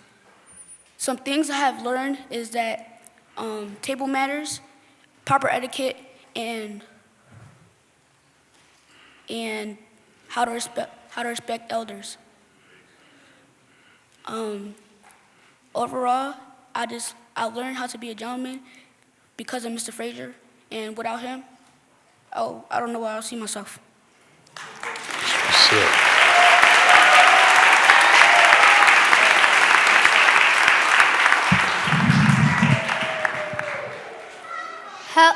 Hello, my name is Kobe Mortimer, and I'm gonna tell y'all the reason why I joined the Distinguished Young Gentlemen and what I learned from it. The reason why I joined the Distinguished Young Gentlemen's Club is to learn proper etiquette and to become a great man in life.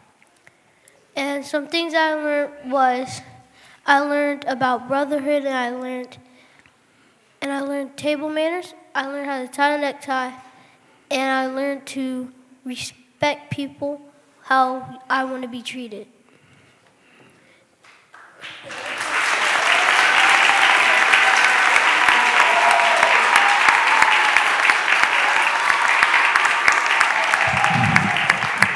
Good morning, everyone.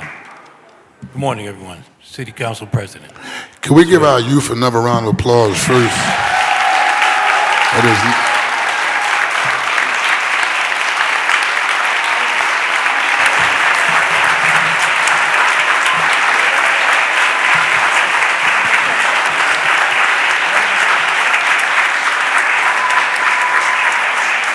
We know it is not easy speaking in front of a room full of people, and most importantly, a room full of people, most of them they do not know, and so applaud and encourage them to continue down this path. Go ahead, sir, the floor is yours. Okay, thank you. Good morning, everyone. City Council President and Council people. My name is Tim Walker. I'm a former educator. I'm part of the Distinguished Young Gentlemen Club.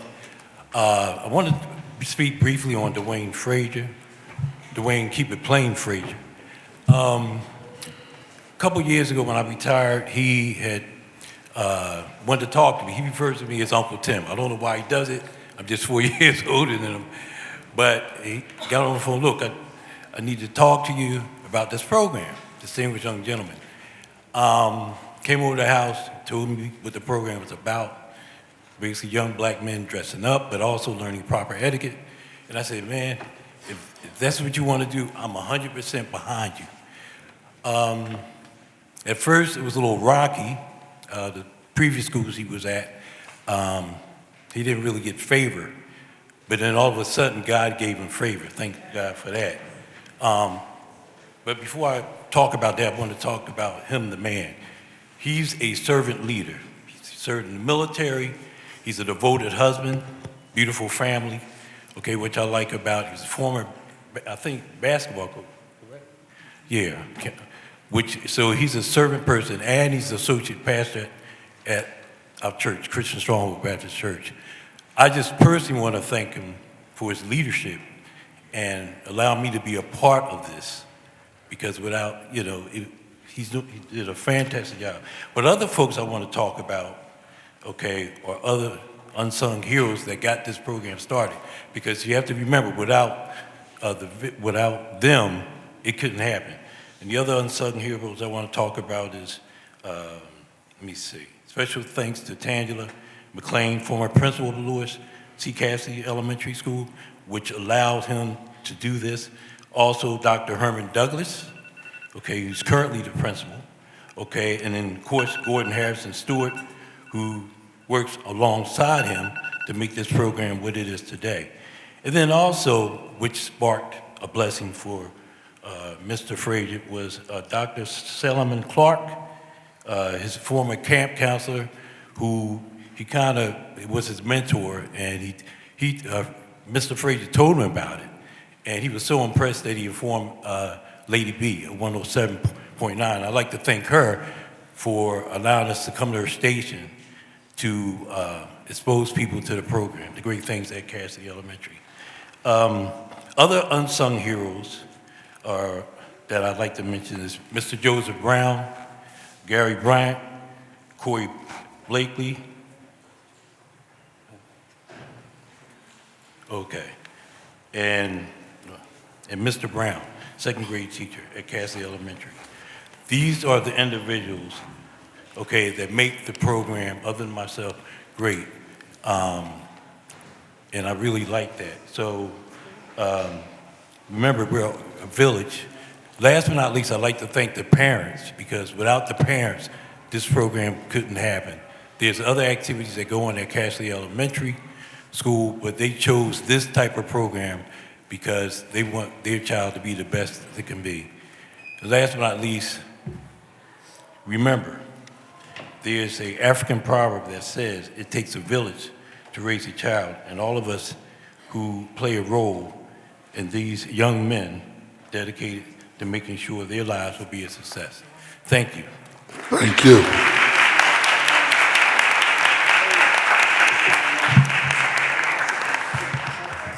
Good morning. My name is Dwayne Frazier. I grew up at 11th and Diamond Norris Projects, and I had a lot of people who poured into my life. First and foremost, my mother and my father. I'd like to thank some people real quick. My wife, Lori, who has been my quote-unquote right-hand man. She supports me and she helps me out with this. I'd like to thank my former, yes, my wife. Let's give her a hand. Thank you. Yes. I'd like to thank my former principal, Tangela McClam, who allowed me to do this program, because when I was teaching at other schools, one principal in particular told me, you can't do anything in my school. So that kind of shocked me, but she gave me the green light. My current principal, Dr. Herman Douglas, allowed me to do this. And I just want to thank God for sending Mr. Gordon Harris, Timothy Walker, Gary Bryant, Joe Brown, and Mr. Sam Staten Jr., Miss Lady B, AKA Wendy Clark, Club Valiants. I also want to read out, these people have helped me, the people that I named. I had a chance to take the boys to Morehouse College from October 9th to October 13th, and Mr. Sam Staten Jr. and his local donated several funds for us to get there. So I also want to thank him for that personally. Yes. Real quick, I'd like to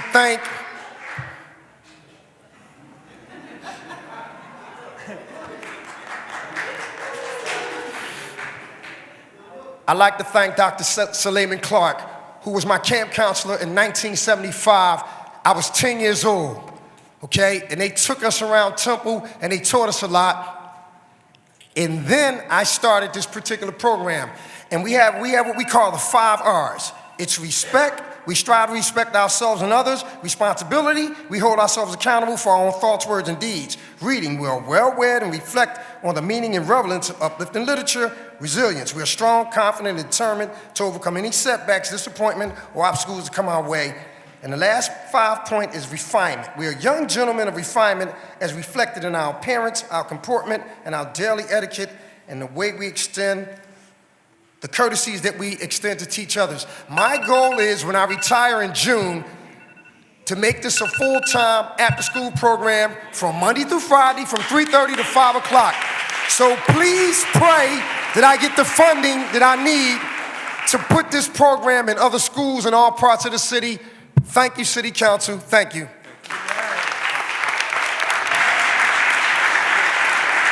Chair recognizes Councilmember Jones.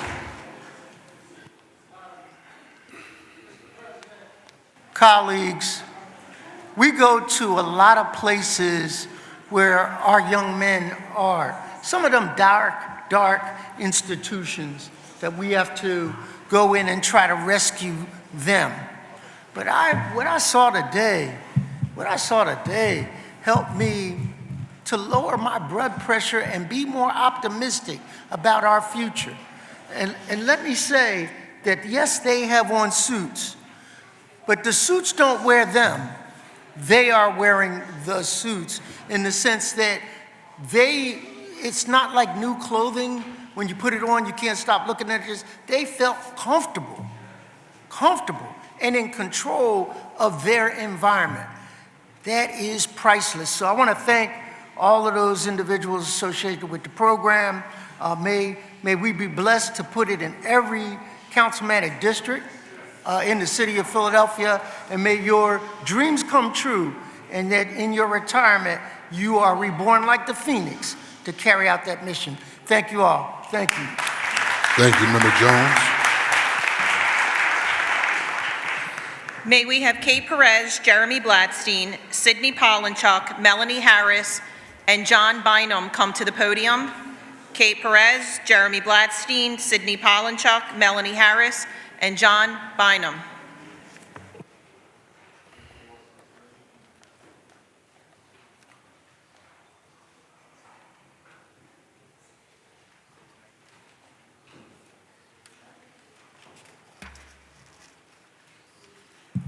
Kate Perez, on the creation of Philadelphia Retirement Savings Board. Last night, the Israeli occupation bombed al-Mawasi, wiping out entire families in their tents and injuring hundreds more. There are no fully functioning hospitals left as the occupation targeted every single hospital in Palestine, and the death toll is rising every minute with no access to medical care. The Savings Board will be establishing their own investment policies, and I'm here to encourage us to ensure that our investments reflect our conscience. Let's be preventative now and ensure that no bonds can be invested into weapons corporations like Elbit Systems or Day & Zimmerman, companies that facilitate and enable violations of international law and human rights. Just like our pension board divested funds from Russia, we must also have a moral core and prevent investments to any state that would imprison children in military courts or have factories in illegal settlements or operate under an apartheid system. Our co-op celebration here reminds us there's value in reinvesting into your own community. We already know that Google and Amazon's Project Nimbus tell the IOF exactly who they're murdering and their exact locations. Drones striking a father and his 2 children in a tent was not random. For these reasons, we can't invest in companies that build tech for apartheid, like HP or Amazon. Yesterday, occupation forces paved roads through destroyed homes in the Noor Shams refugee camp, using Caterpillar machinery in an effort to alter the camp's geographical features, separate families, destroy morale, and escalate their land grab. For these reasons, we can't invest into companies like Caterpillar that aid and abet crimes against humanity. We're heartbroken, but not surprised that they would continue their ethnic cleansing campaign, because we understand that the goal is colonization. Philadelphians are coming back from the West Bank this week, and at the same time, we're hearing news that the occupation army has imposed a full siege on the city of Kalkia and Kfar Saba neighborhood since last night, amid raids, abuse of residents, and mass arrests, showing us videos of people being beaten on the streets by armed soldiers that are still allowed to cross-train with the PPD. Investments shouldn't be made in companies that knowingly and directly facilitate and enable state violence, war, and occupation. We have groups in Philly like American Friends Service Committee who have specialists creating ethical investment policy guidelines. I encourage you to appoint investors and advisors with this kind of experience. Occupation and apartheid can only survive as long as they have the money.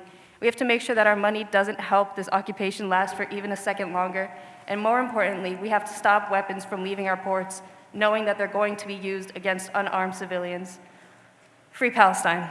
Thank you.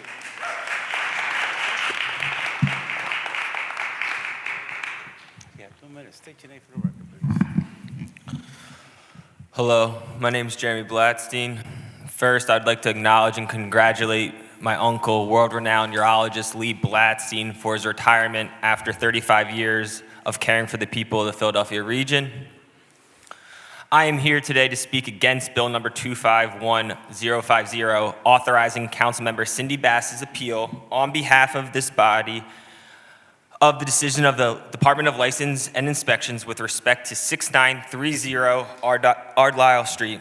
What is this? Is this another ZBA ruling that City Council is going to waste taxpayer dollars to try and stop after it's been approved? Nope.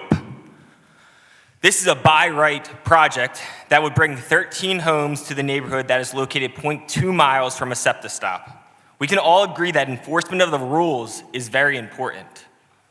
In this case, the developer was following the rules that were in place.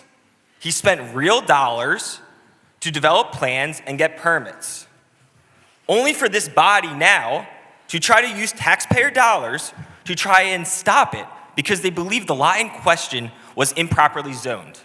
Even if this was true, I do not believe that it is appropriate to use taxpayer dollars to sue to stop 13 homes from being built that was allowed by right when the property was purchased by the developer. Putting ending Resign to Run on the ballot is not a bad thing. It lets the voters decide. City Council member Gilmore Richardson has voiced support in the past for something else, term limits. Term limits should be put on the ballot as well. And last but not least, we're talking about SEPTA. Governor Shapiro provided $220 million in capital funding to address urgent safety and infrastructure issues. This is great, but still does not address the long-term SEPTA funding issue that needs to be on the forefront of everyone's mind. Ride the ride, fund SEPTA. Thank you.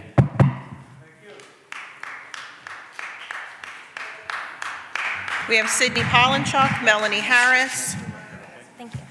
Chair recognizes Councilman Cindy Bass. Wait till she's finished speaking.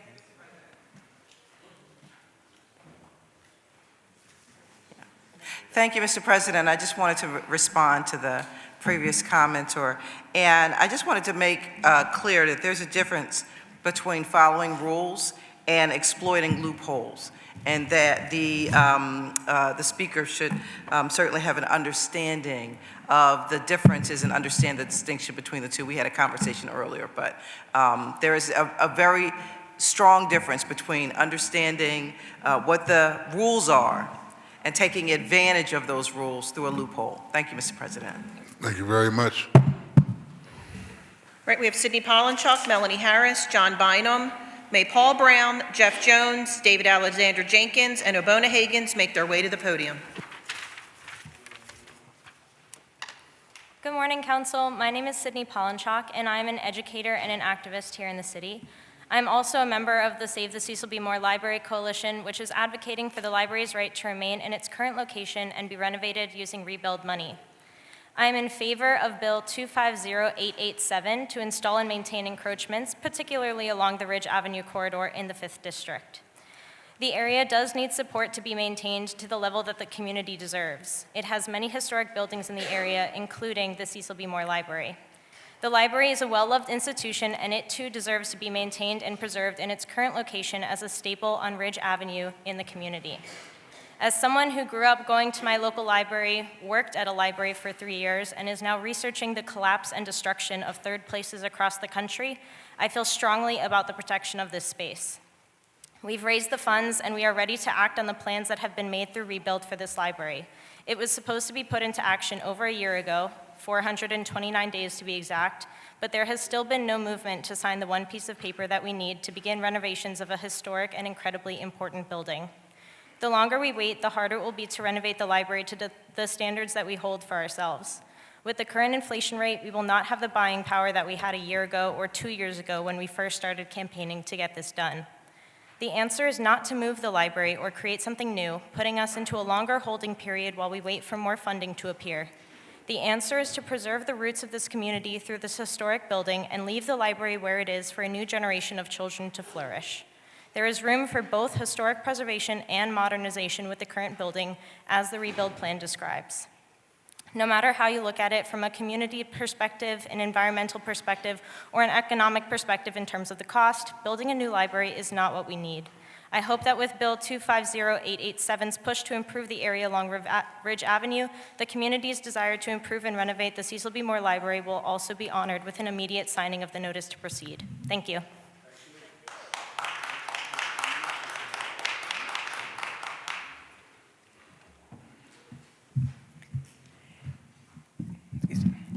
Good morning, Honorable City Council members.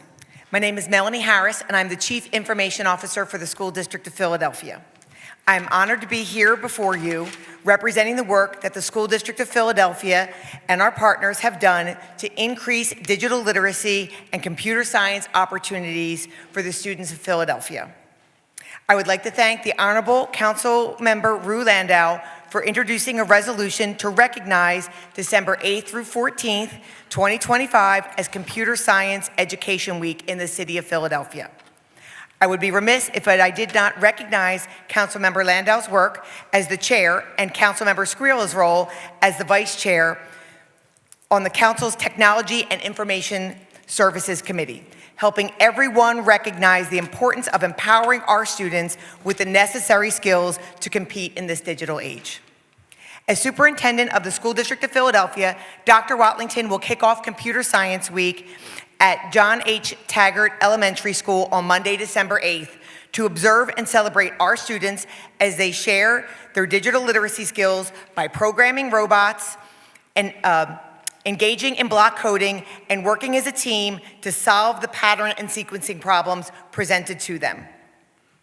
Digital literacy is not just about teaching our students the fundamentals of computer science and coding. It is to be a good citizen of the city of Philadelphia, you must also understand what it means to practice good digital citizenship and internet safety. We teach our students to be critical thinkers, collaborators, problem solvers, and truth seekers. This is more important than ever in the world of social media and artificial intelligence. Thank you for your recognition on the importance of computer science education and its role in preparing our children of Philadelphia for the future. And I would also just like to say, seeing the young men of Cassidy School here is why we do our work, and I'll be reaching out to the school and looking forward to them possibly joining our nationally recognized student apprenticeship program in technology. So thank you so much.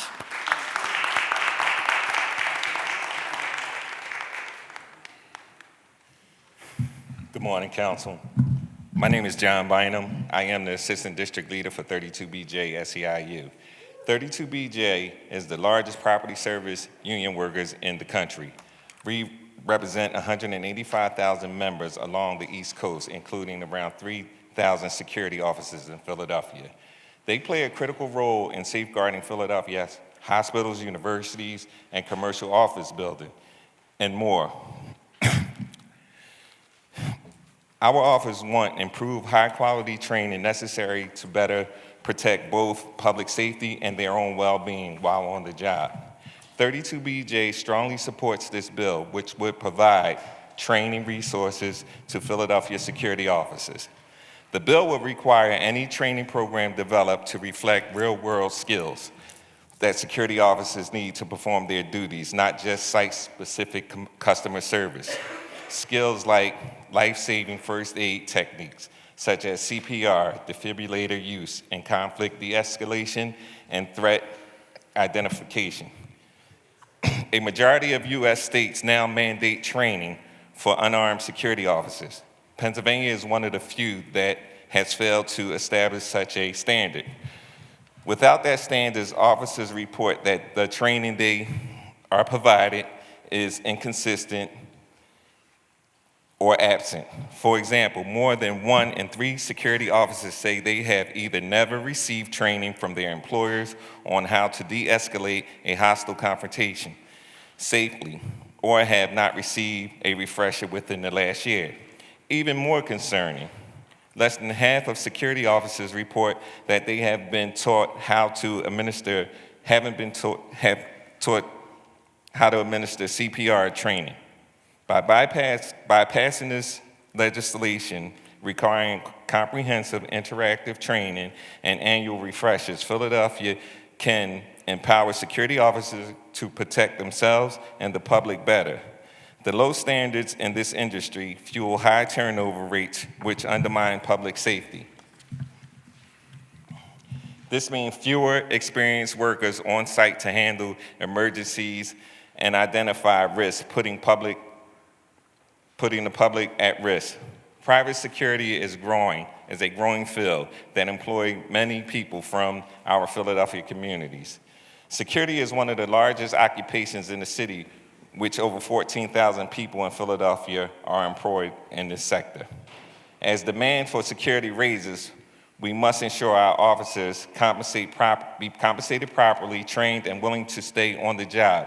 So on behalf of the union, we want to thank Councilperson Isaiah Thomas for seeing the importance of this moment and introducing this bill. Thank you. Thank you.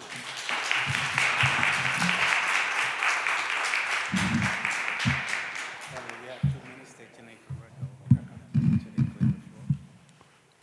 You can start. Hello, my name is Paul Brown. First off, thank you, council members. Thank you for giving the same respect you showed the gentleman by giving me your full attention, by not being on your phones and being present at this moment. So thank you. By not looking at your phones. Anyways, good morning. My name is Paul Brown. I'm a community member of the 5th District. I'm also a concerned community member of the Cecil B. Moore Library campaign that's trying to get our library renovated. I'm here to speak to bill number 250887-A. I'm glad that at the intersection of 23rd and Ridge, there's consideration for improvements. However, I want to draw special attention to ensuring improvements to space along this corridor. In my day-to-day, I work as a school psychologist for the School District of Philadelphia, so I recognize the importance of third spaces on mental health and overall social well-being. While I support these improvements, the sustainability of these improvements is dependent on the spaces surrounding the area. Between Councilmember Jeffrey Young's plan to move the library, Bill 251030 to upend historic preservation, and the school district's facilities planning process, I'm calling on all city council members to make an effort to preserve our places as we preserve these corridors, these streets. Adults in Philadelphia get mad at the youth for occupying certain spaces, being disrespectful, not knowing their history. But then they never want to do the self-reflection that the adults in charge are responsible for the conditions that they are living in. It may be just a movement down the block, but that has a long-term impact on the education of not just the children, but the adults in the area. We already saw that with the school closures in 2013. Libraries are just second schools. So thank you so much for this needed improvements, but I'm also urging city councils to appeal to Councilmember Jeffrey Young to sign the notice to proceed to renovate the Cecil B. Moore Library with the already raised $10 million. We need to invest in this area holistically and not in half measures. Signing this document is the first step to getting the library renovated.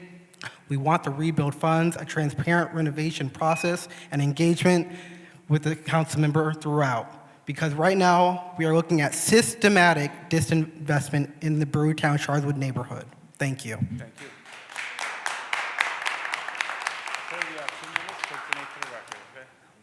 2 minutes. Hello, my name is Jeff Jones, and thank you for having me give the opportunity to speak this morning, Council President, Council members. And I want to speak on behalf of 251030, the Historic Preservation Task Force. And I do respect and appreciate the work that Councilman Squilla put into this task force work that he did regarding the bill. But I do understand that there's a little bit more language that needs to be robustly put into this bill so that it can protect historical properties in particularly the district that I'm in, Germantown, Chestnut Hill, but then all throughout the city. We know that the city of Philadelphia is a historic city in and of itself, but we don't want to jeopardize our future and take away our past. So we want to make sure that this bill has a proper language in it to make sure that we can preserve the historical landmarks and historical buildings and properties that are nature and essence to what Philadelphia is and all about. So I just believe that this bill 251030 should be tabled so further discussion can be had and robust information can be put into it so that it can sustain a true historical context of the properties and the landmarks that are in the city of Philadelphia. Because we want to make sure that we can sustain this without losing any impact of the tourist environment that we have and the economic input that these historical properties can lend to our city as a whole.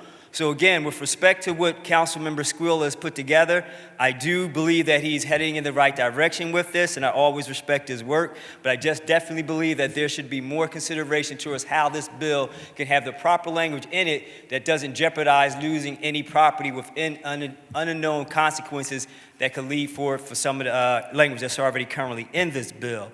So I just wanted to add that for the record, and I know there's going to be a planning meeting tomorrow, which I will be able to attend and explain in further detail my concerns. But thank you all for your time.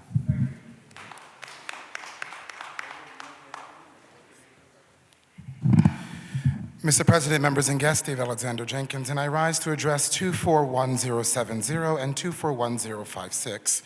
Beyond a procedural amendment, the proposal before you to eliminate the long-standing resign to run requirement in the Philadelphia Home Rule Charter asks us to reconsider one of the city's most deliberate guardrails against the misuse of public office for electoral advantage. My remarks are offered in good faith and with respect for Councilmember Thomas's introduction of the measure, and with equal respect for the institutional memory of this body. Philadelphia, however, did not adopt the resign to run rule haphazardly, in haste, or without measure. It emerged in a time when political machines, mechanisms, patronage networks, and the immense power of incumbency threatened the integrity of the competitive election. The rule was designed to address three specific fears: the abuse of public resources for campaigns, the unfairness of incumbency, advantage, and divided loyalty. The founders of the modern charter understood how easily office holders could leverage city staff, visibility, constituent services, and departmental relationships as a de facto campaign infrastructure. Our Home Rule Charter ensured that those seeking higher office did so on equal footing with private citizens. Now, I know, you can do it at the state level and you can do it at the federal level, okay, but to wit, I rebut. We see the nepotistic corruption rampant in politics of the day. There was a concern legitimate then and now that the public office campaigning for another job may no longer be fully present for the work taxpayers fund. Abuse of authority, distortion of democratic competition, and erosion of public confidence is something we in America today fear far too much. And we see similarly in the federal and state levels what we might now see come home very soon. With respect and great joy, Councilman Curtis Jones' seat is due to the vacancy created by Michael Nutter, who resigned from City Council in 2006 to run for mayor. 4 seats became available in the last mayoral campaign, making way for remarkable contributions to the city of Philadelphia that many of you who sit in these chairs add to the voices of this very important council. My friends, good governance is not only about legacy and legitimacy and law, it's about public trust. It's about making sure that public attention and public money is not used to advance personal ambition. If the original fears justified by the rule, today's political dynamics makes those fears sharper, not obsolete. I am ever proud that we have the guardrails that stop some of the foolishness we see in other bodies of governance today. So I respectfully request that the council preserve this charter protection, or at minimum, submit it to the public with a full and transparent accounting of why this rule existed, who it interests historically and protects, and whose interest it removes now and advances. I yield back. Thank you.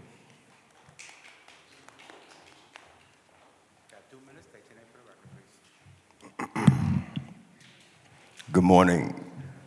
My name is Obona Hagins, 4th generation chattel slavery survivor and the president of the Philadelphia Reparations Coalition for American Freedmen. Philadelphia's procurement and public safety programs are constitutionally suspect because they perpetuate the badges and incidents of slavery by collapsing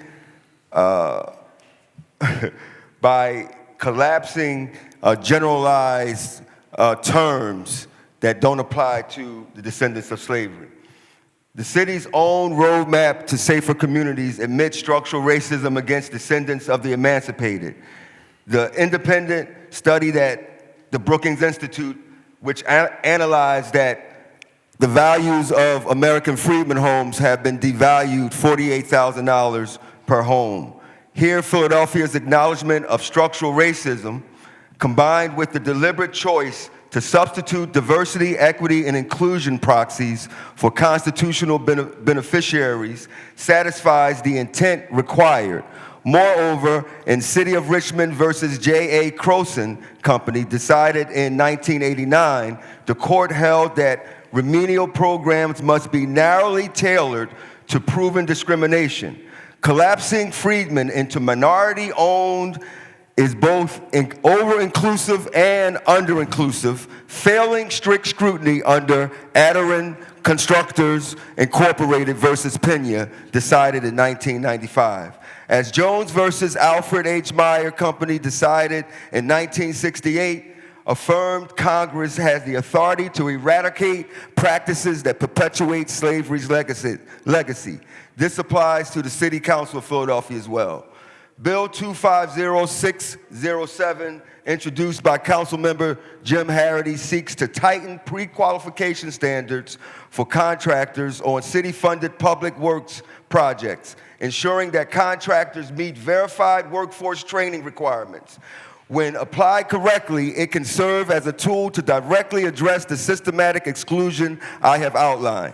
By explicitly incorporating freedmen as the constitutional beneficiaries in pre-qualification programs, we can ensure that the city's procurement dollars support the very descendants the 13th Amendment intended to protect. Finally, Resolution 250781 is therefore warranted to establish the Freedmen-led Advisory Committee, ensuring that Philadelphia's remedies constitutional violations by directly recognizing the descendant class of the rightful beneficiaries of Reconstruction's promises.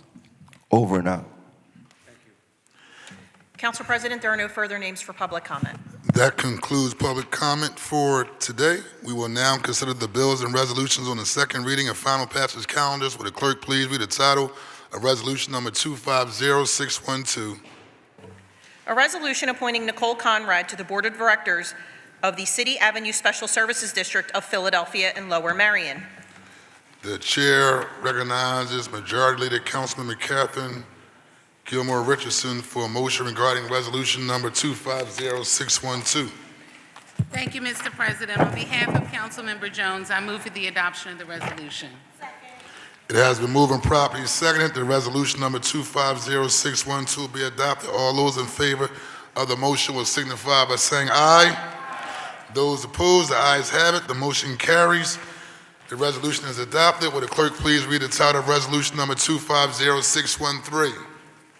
A resolution reappointing Nathan Muchnick to the Board of Directors of the City Avenue Special Services District of Philadelphia and Lower Merion.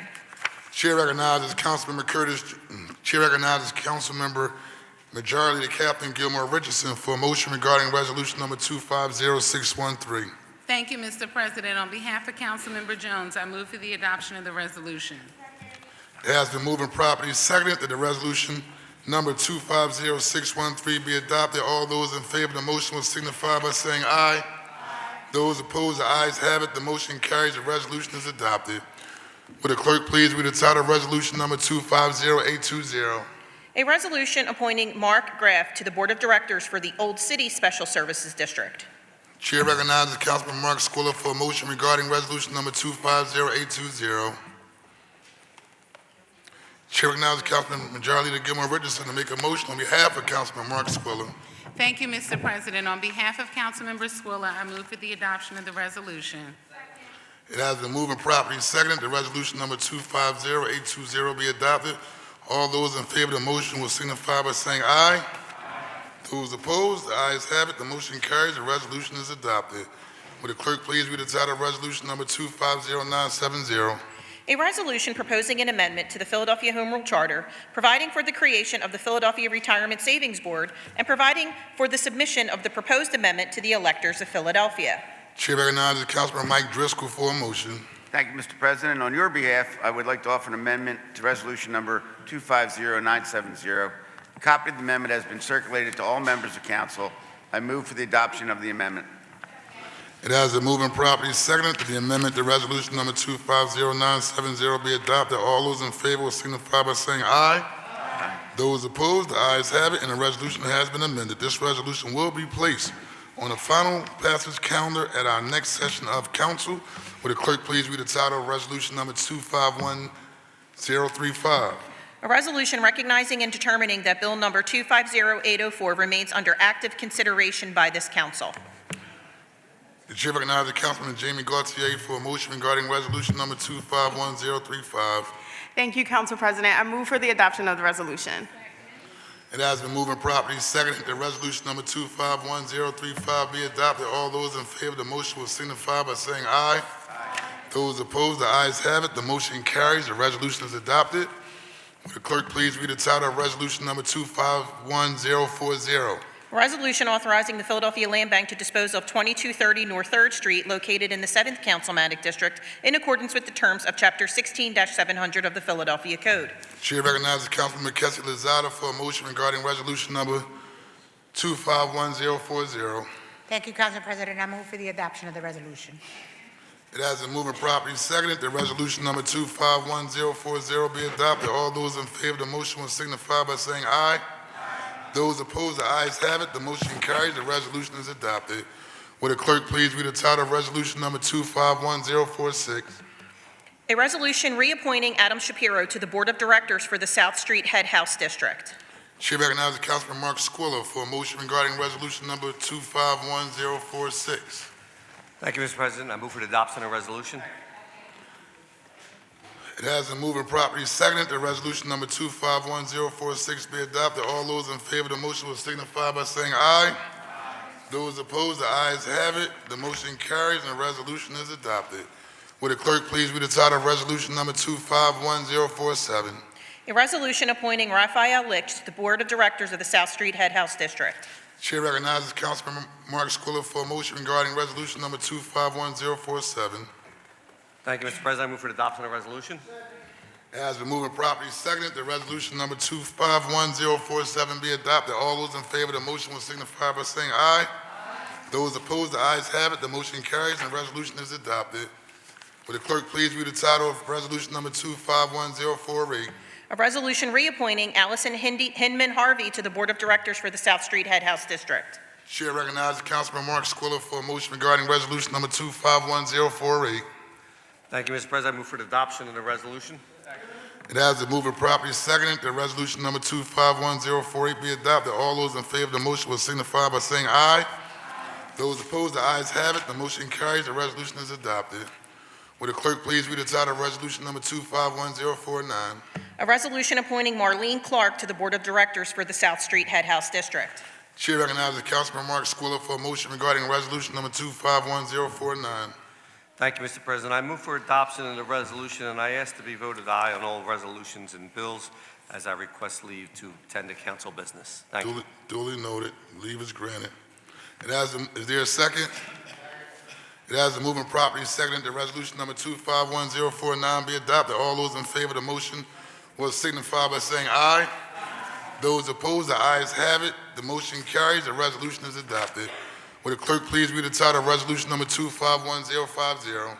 A resolution authorizing Councilmember Cindy Bass's appeal on behalf of and as representative of City Council of the decision of the Department of Licenses and Inspections with respect to 6930 Ardley Street. The chair recognizes Councilmember Cindy Bass for a motion regarding resolution number 251050. Thank you, Mr. President. I move for the adoption of this resolution.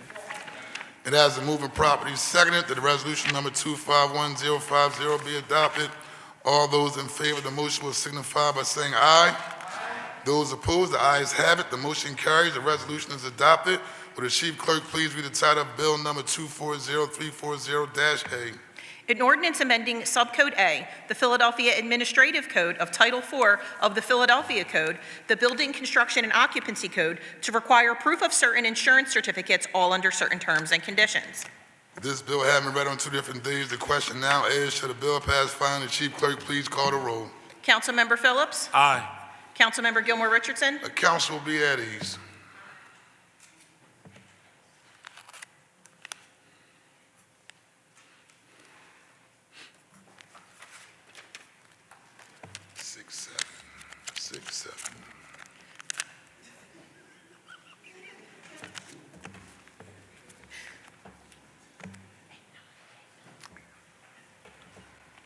Would the clerk please reread the title of Bill number 240340-A? Majority Leader, you okay?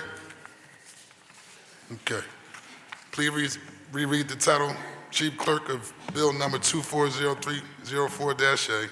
An ordinance amending Subcode A, the Philadelphia Administrative Code of Title IV, the Philadelphia Code, the Building Construction and Occupancy Code, to require proof of certain insurance certificates, all under certain terms and conditions. This bill having been read on 2 different days, the question now is, shall the bill pass finally? The Chief Clerk, please call the roll. Councilmember Phillips? Aye. Councilmember Gilmore Richardson? Aye. Councilmember Gautier? Aye. Councilmember Jones? And Councilmember Landau? And may I be recorded as voting aye on the resolutions that I missed when I was... Duly noted. Aye. Councilmember Landau? Aye. Councilmember Losada? Aye. Councilmember Young? Aye. Councilmember Brooks was aye. Councilmember Harity? Aye. Councilmember O'Rourke? Aye. Councilmember Driscoll? Aye. Councilmember O'Neill? Aye. Councilmember Squilla was aye. Councilmember Bass? Aye. Councilmember Ahmed? Aye. And Council President Johnson. Aye, the ayes are 16, the nays are 0. Majority of all members having voted in the affirmative, the bill passes. Will the Chief Clerk please read the title of Bill number 250607? An ordinance amending Chapter 17-100 of the Philadelphia Code entitled Procurement Contracts by revising Section 17-101 entitled Pre-Qualification of Prospective Bidders for Contracts for Construction of Public Works to establish minimum workforce training requirements and documentation standards for contractors and subcontractors on public works projects, all under certain terms and conditions. This bill having been read on 2 different days, the question now is, shall the bill pass finally? The Chief Clerk please call the roll. Councilmember Phillips? Aye. Councilmember Gilmore Richardson? Aye. Councilmember Gautier? Aye. Councilmember Jones? Aye. Councilmember Landau? Aye. Councilmember Losada? Aye. Councilmember Young? Aye. Councilmember Brooks was aye. Councilmember Harity? Aye. Councilmember O'Rourke? Aye. Councilmember Driscoll? Aye. Councilmember O'Neill? Aye. Councilmember Squilla was aye. Councilmember Bass? Aye. Councilmember Ahmed? Aye. And Council President Johnson. Aye, the ayes are 16, the nays are 0. Majority of all members having voted in the affirmative, the bill passes. Chief Clerk, please read the title of Bill number 250646.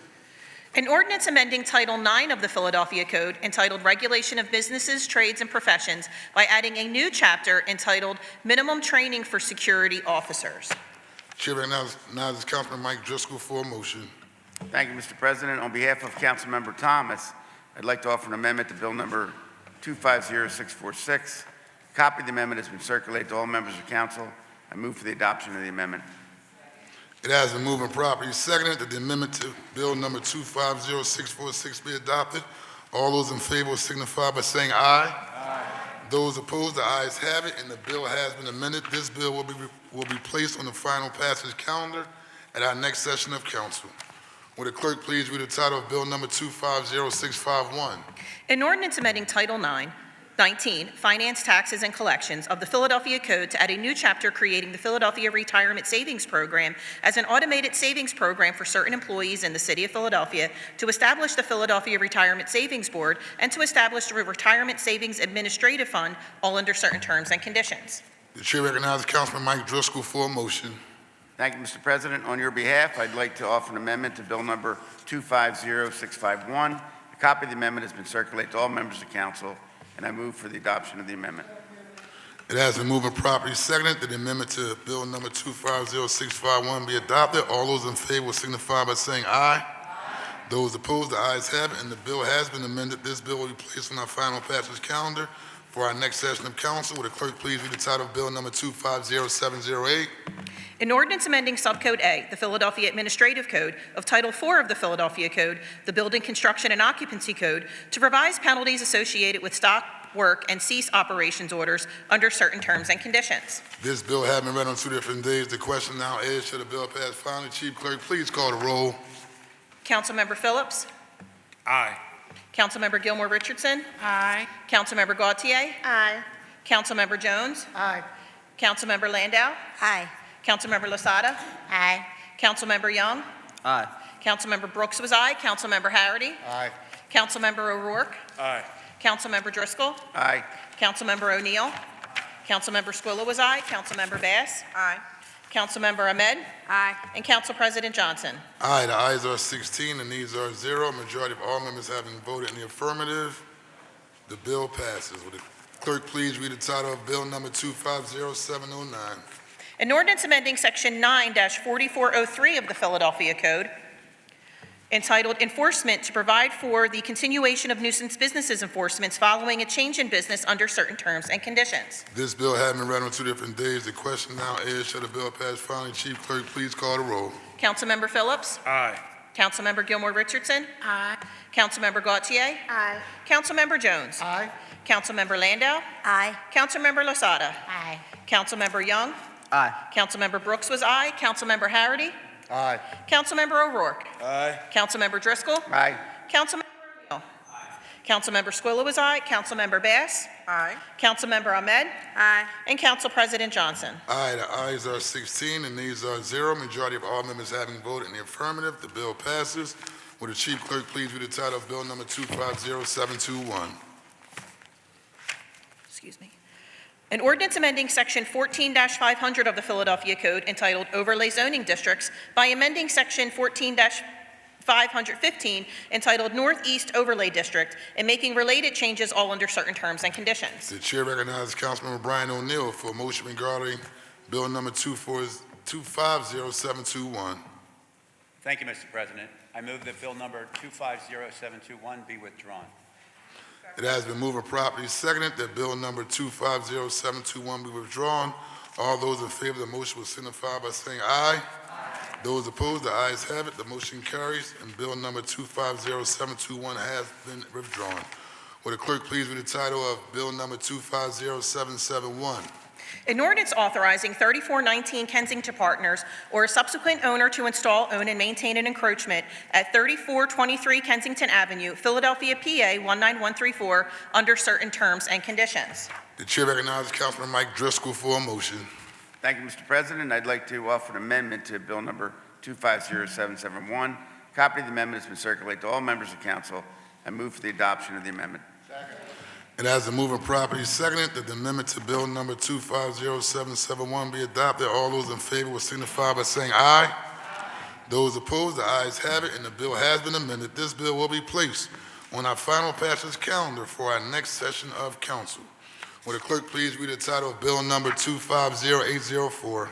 An ordinance amending Title 14 of the Philadelphia Code entitled Zoning and Planning by amending certain provisions of Chapter 14-500 entitled Overlay Zoning Districts by creating the University Community Overlay District and by making related changes all under certain terms and conditions. The chair recognizes Councilman Jamie Gautier for a motion.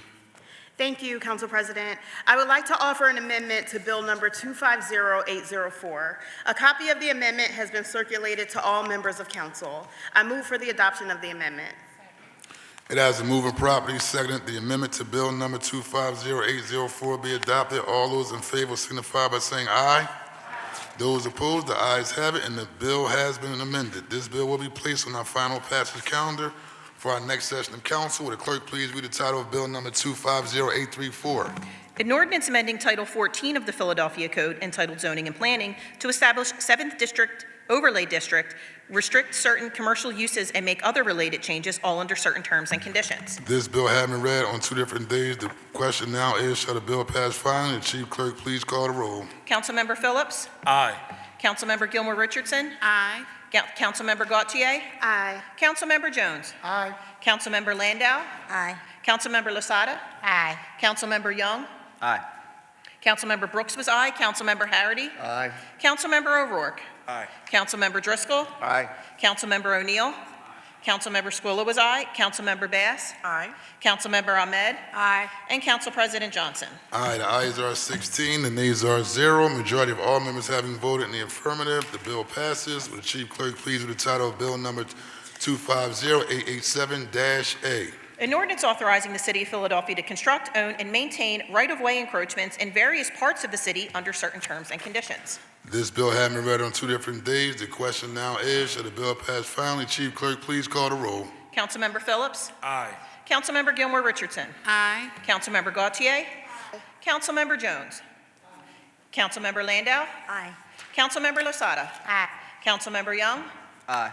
Councilmember Brooks was aye. Councilmember Harity? Aye. Councilmember O'Rourke? Aye. Councilmember Driscoll? Aye. Councilmember O'Neill? Aye. Councilmember Squilla was aye. Councilmember Bass? Councilmember Ahmed. Aye. And Council President Johnson. Aye, the ayes are 16, the nays are 0. Majority of all members have it and voted in the affirmative. The bill passes. Will the clerk please read any additional resolutions on today's calendar?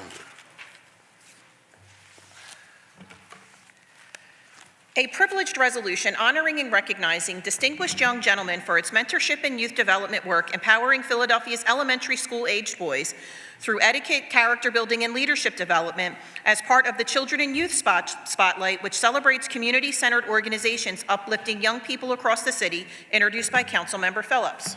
Chair recognizes Councilmember Phillips for a motion on the resolution. Thank you, Council President. In partnership with Councilman Jones, I move for the adoption of the resolution. It has been moved and properly seconded that the resolution be adopted. All those in favor will signify by saying aye. Those opposed, the ayes have it, and the resolution is adopted. The chair recognizes Councilmember Jim Harity. No, I'm sorry. I hit the button early. It's for speeches. Will the chief clerk... See what you started, Member Jones? It's old school tactic. Will the chief clerk please read the title of the next resolution?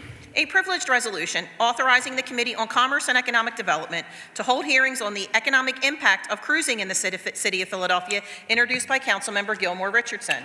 The chair recognizes Councilmember Gilmore Richardson for a motion on the resolution. Thank you, Mr. President. I enthusiastically move the adoption of the resolution. It has been moved and properly seconded that the resolution be adopted. All those in favor will signify by saying aye.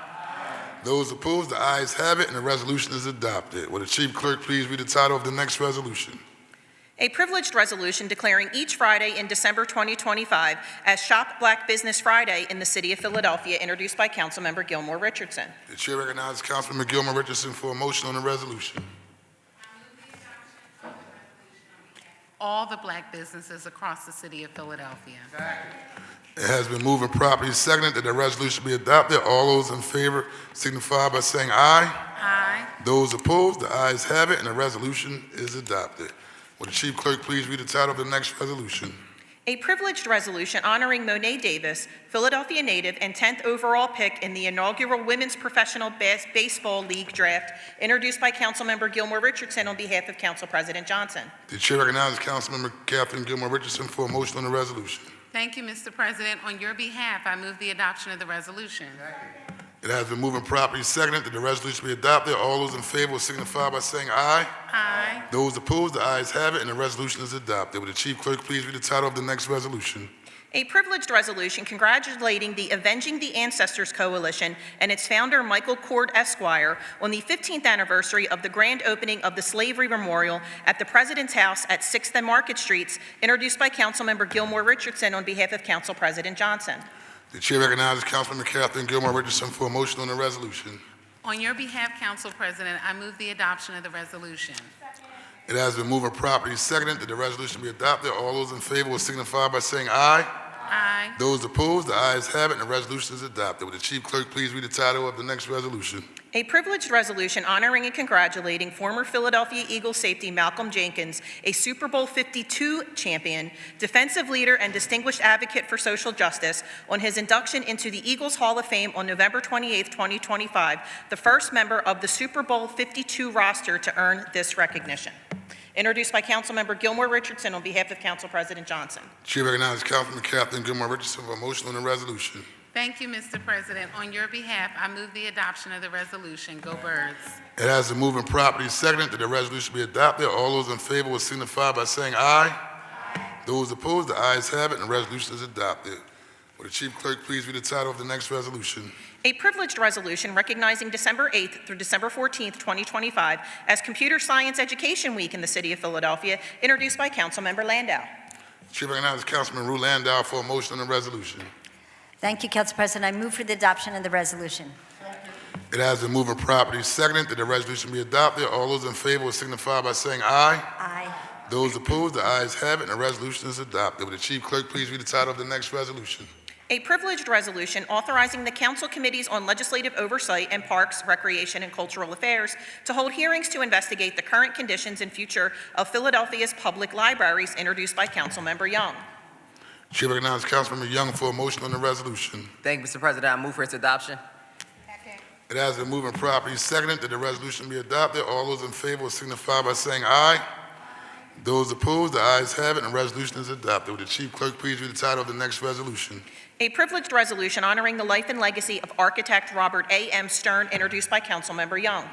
Chair recognizes Councilmember Jeffrey J. Young, Jr. for a motion on the resolution. Thank you, Mr. President. I move for its adoption. It has been moved and properly seconded that the resolution be adopted. All those in favor signify by saying aye. Aye. Those opposed, the ayes have it, and the resolution is adopted. Would Chief Clerk please read the title of the next resolution? There are no further resolutions in my possession, Council President. That completes our calendar for today. Are there any speeches on behalf of the minority?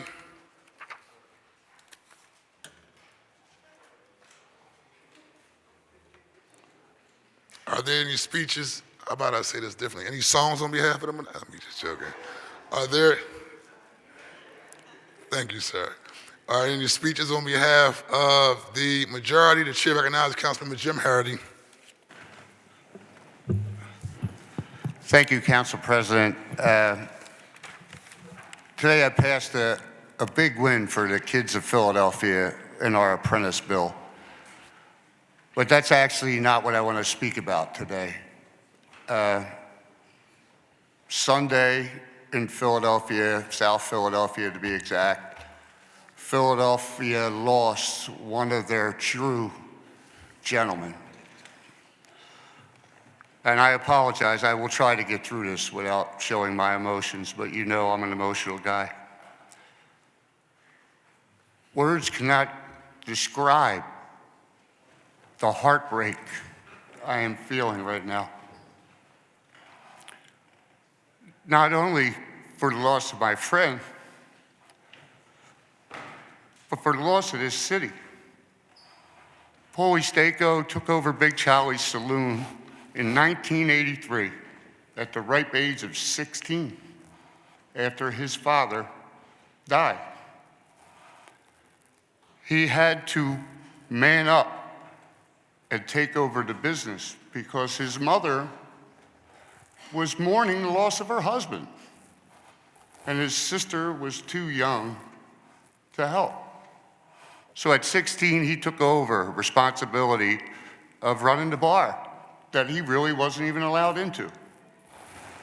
And he took that bar and made it into something. That little neighborhood bar on 11th and McKean is known worldwide, not just all over America, but worldwide. You know, anybody that knew Paul will tell you he really was that guy that would give you the shirt off his back. See, mental illness is not always seen.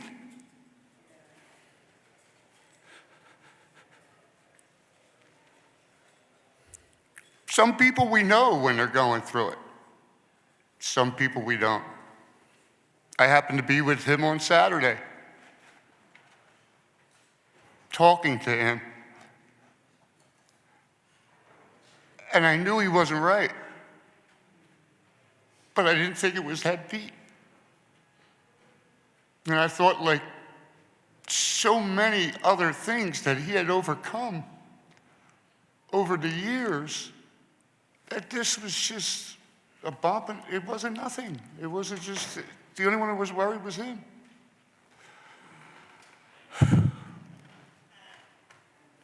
But I say that because I didn't know. Because, of course, if I knew, I wouldn't have left. But I thought when I left, he was in a good place. And I think he was, I imagine, for a little bit of time. I don't know what was going through his head.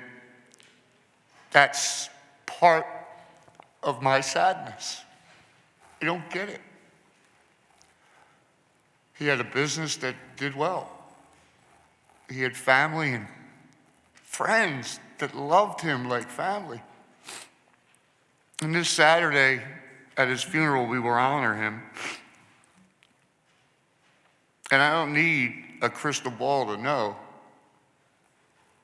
that that church will be standing room only. Because that's who he was.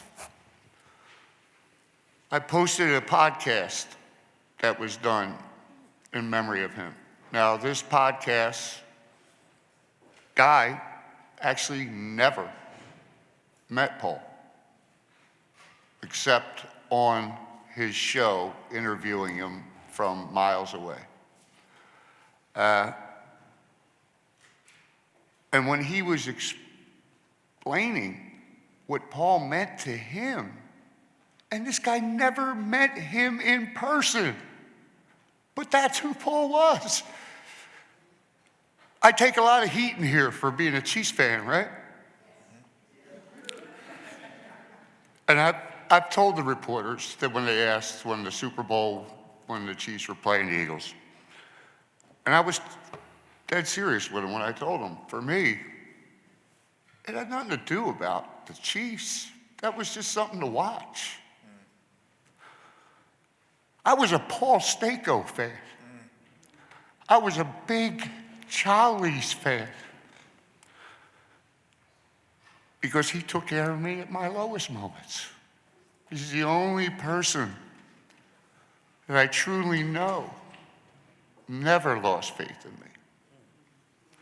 Even when I was at my lowest, 10 years deep in my addiction, at my lowest point, if somebody even tried to say something bad about me,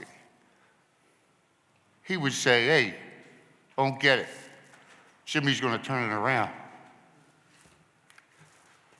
And then when I finally did, he was there to say, see, brother, I'm proud of you. I love you.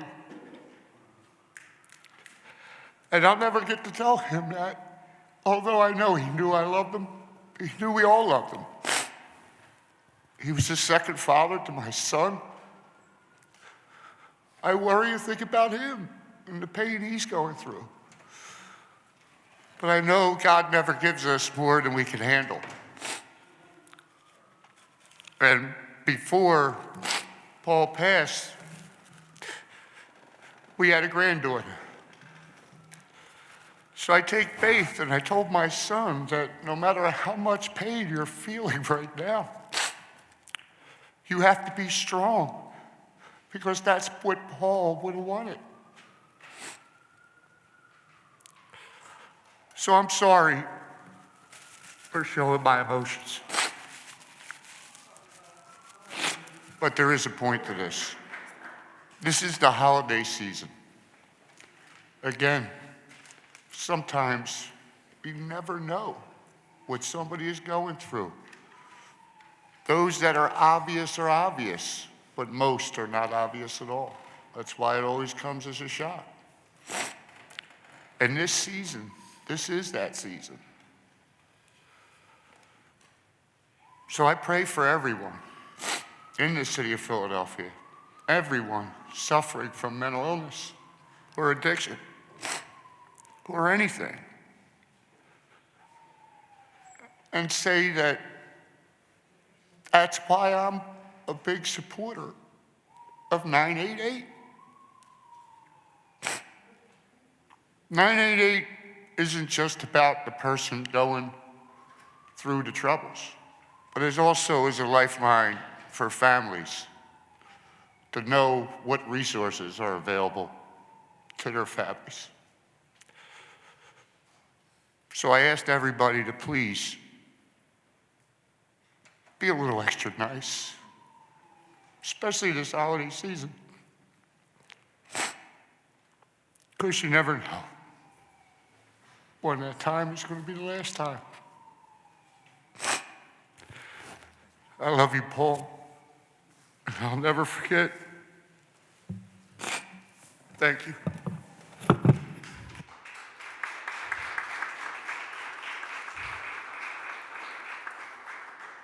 Chair recognizes Councilwoman Dr. Nina Mott.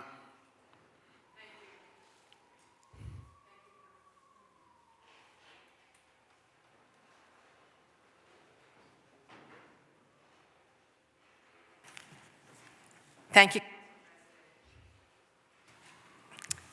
And once again, condolences to my colleague, Jimmy Harity. Thank you for showing your emotions because it reminds us we're all human. So thank you so much for that, and my condolences again. Today I wanted to speak about a resolution that was introduced and speaks directly to the stability of Philadelphia's healthcare and human services workforce. The Trump administration has altered federal definitions of professional graduate programs, determining which degrees qualify for higher federal loan limits. You know, this decision to reclassify might sound technical, but the impact is very real. By lowering loan limits for degrees in nursing, physician assistant studies, physical therapy, education, social work, and other allied health fields, we are effectively telling the next generation of caregivers and frontline professionals that their work is less valued and harder to access. This is opposite of what the city needs. We are in the process of wealth building. We want to give our folks the best advantage to create a job with a living wage. Our hospitals, clinics, schools, and community-based programs depend on a strong pipeline of highly trained professionals. If we make these degrees more expensive and less attainable, we shrink that pipeline and deepen existing shortages. Right when our communities are asking for more mental health care, more school-based health services, and more support for older adults and people with disabilities. This resolution makes clear that Philadelphia rejects these federal policies, and that undermines the people who keep our residents healthy and safe. And I respectfully ask for my colleagues' support at the next stated meeting. Before I yield, I wanted to make a few brief announcements for the record. Next Monday, at 10 a.m., the Economic Opportunity Review Committee will hold a hearing with the 2 newly added seats that broaden the committee's representation and ensure more voices at the table as we evaluate economic opportunity in the city contracting. Second, the same day at 2 p.m., the Committee on Public Health and Human Services will convene a hearing on my bill to protect human trafficking victims, strengthening their rights, advancing survivor-centered protections, and ensuring Philadelphia acts to support those who have endured trafficking. And finally, I want to thank all my colleagues in council for supporting my legislation, supporting workers experiencing severe symptoms of menstruation, perimenopause, and menopause in the workforce across our city. I want to thank the mayor for signing my bill into law. Her signature sends a powerful message that Philadelphia takes our health, women's health, seriously. This is a proud moment for our city. We are now one of the first cities in the nation to prohibit discrimination based on menopause, perimenopause, and menstruation, and to require real workplace accommodations for these conditions. This law says that dignity and health are not negotiable. Let that sink in, and let there be many more firsts. Thank you, Council President. I yield back. Thank you. Chair recognizes Councilmember Kathleen Gilmore Richardson. Thank you. Thank you so much, Mr. President. And again, I'd like to offer my deepest condolences and prayers to my friend and my colleague, Jim Harity, who has a heart of gold. And I always say, if I'm stuck in a foxhole, I want to be in there with you, Jimmy. So my heart and prayers are with you and your family and the Newman Goretti family as well. But I wanted to thank you, Council President, and thank all of our colleagues in Council today for your support of the 2 bills that we passed today that I sponsored aimed at addressing the nuisance businesses that continue to plague the city of Philadelphia. The first bill would apply to businesses that apply for permits as grocery or convenience stores but are actually selling drug paraphernalia and unregulated substances. We know that they attract crime and drug activity and continue to operate without community approval. This legislation will ensure that nuisance businesses that have owners changing the LLC names, legal ownership, or making other small changes to their operations to seek to avoid enforcement by ensuring that these businesses that are similar in ownership or operations would be responsible for the nuisance violations incurred by a previous business. And this will also improve the city's enforcement by removing specific language in the code, making it easier to issue stop work and cease operation orders. And when we heard these bills in Council's Committee on Licenses and Inspections, and we anticipate that we'll have additional bills, it really underscored the need both for these measures to stop the spread of dangerous and destructive businesses in our communities, but also for further action. So I just want you to know, colleagues, that I did not forget about the testimony that we heard in committee. There are at least 5 other bills in the pipeline.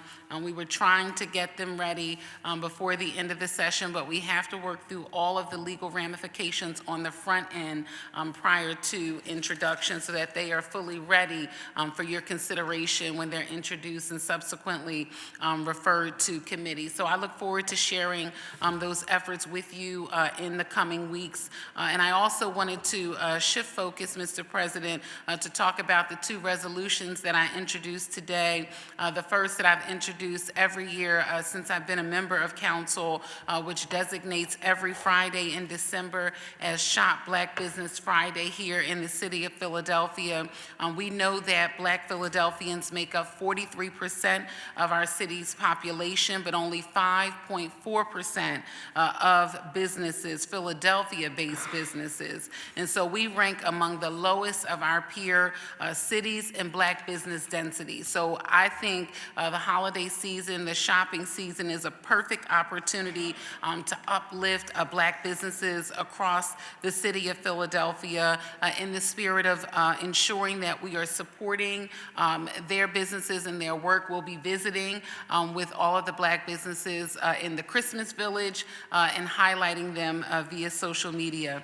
And finally, Mr. President, in the spirit of boosting our local economy, we all know that I am incredibly excited by the recent news of the Philiport securing a site along the Delaware River and also a 7-year commitment from Norwegian Cruise Line to reestablish Philadelphia as a port for cruises starting in April of 2026. And that will be the first cruise to sail from Philadelphia in 20 years. This announcement certainly represents an important opportunity to grow our local tourism and hospitality industries, to showcase Philadelphia to thousands of visitors that we know are coming in 2026, and to expand economic opportunities, particularly jobs and careers for our local residents. This new cruise terminal is projected to generate 2,185 jobs. 2,185 jobs and just under $300 million in economic output. You must imagine, I mean, if you're an avid cruiser like me, you know that you have to come in the night before, you get hotel stays, you're supporting the local restaurants and local businesses in preparation for the cruise journey. So we are incredibly grateful to all of the stakeholders that came together to make this vision a reality, including the entire team and leadership over at the Philiport. They have been steadfast in their work over the last several years. Norwegian Cruise Line, our first cruising partner again in 20 years. The Philadelphia Convention and Visitors Bureau, Visit Philadelphia, our partners at Visit Philly, and also the International Longshoremen's Association, Local 1291, Boise Butler and the team.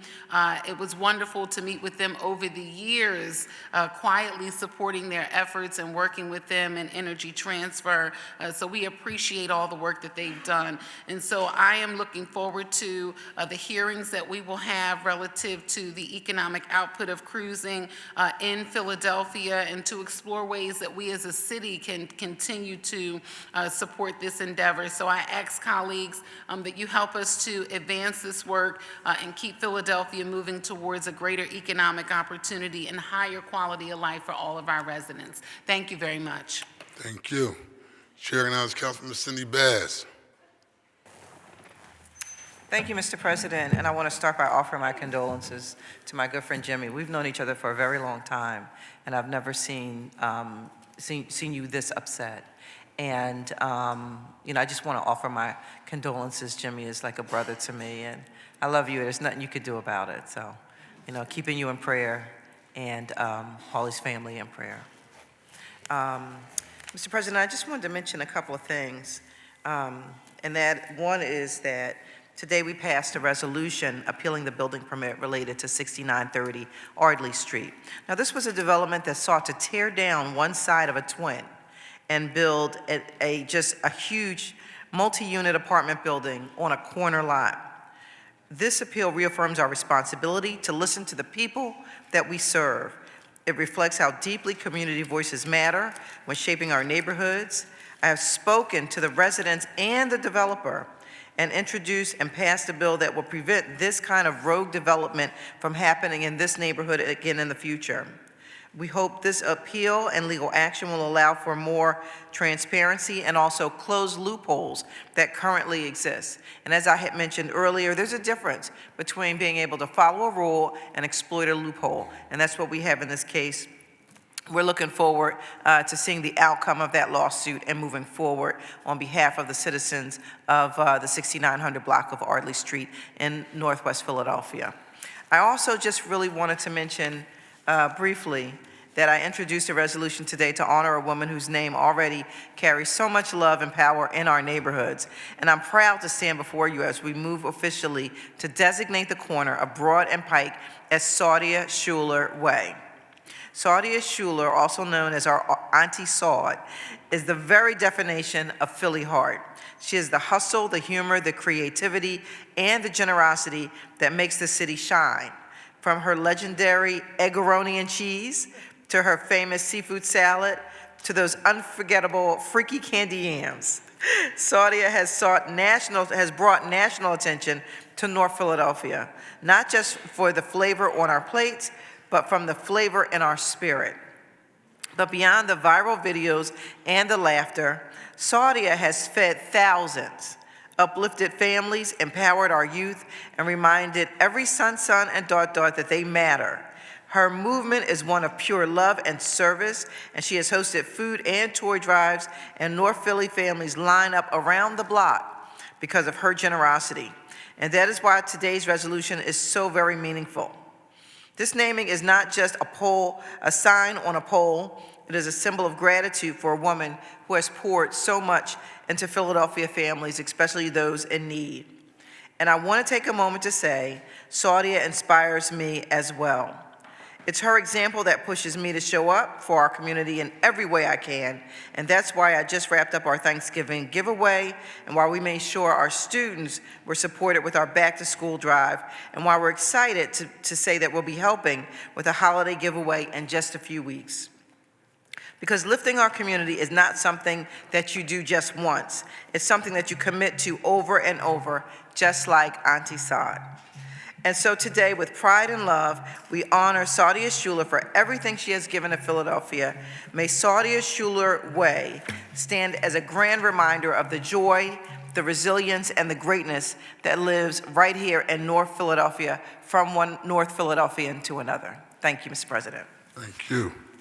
Well deserved. The chair recognizes Councilman Rue Landau. Thank you, Council President. Just be very brief. First, also my condolences to our colleague, Jimmy Harity. I can't thank you enough for normalizing the conversation about pain and emotion and sharing that with all of us, and also normalizing discussions of mental health and utilizing 988.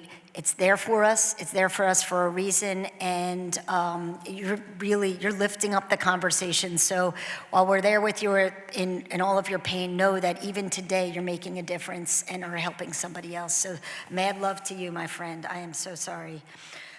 I just wanted to take a second with my tech hat on to say that we declared next week as Computer Science Education Week in the city of Philadelphia. Thank you to my colleagues who supported my resolution about this. As artificial intelligence rapidly reshapes our world, a deep understanding of computer science fundamentals, especially for our young people, isn't just an advantage, it's essential. I want to thank the School District of Philadelphia for showing up today and for centering this and showing us their importance of this within the school district. In 2009, Computer Science Education Week was launched to inspire young students to address the importance of having it as a core academic subject. Last year, more than 23,000 students were given training on coding fundamentals thanks to their Hour of Code event. We're seeing the next generation leading as to the future, and as chair of the Tech Committee, I'm very excited to see that happen. Thank you very much. Thank you very much. Chair recognizes Councilman Jeffrey J. Young, Jr.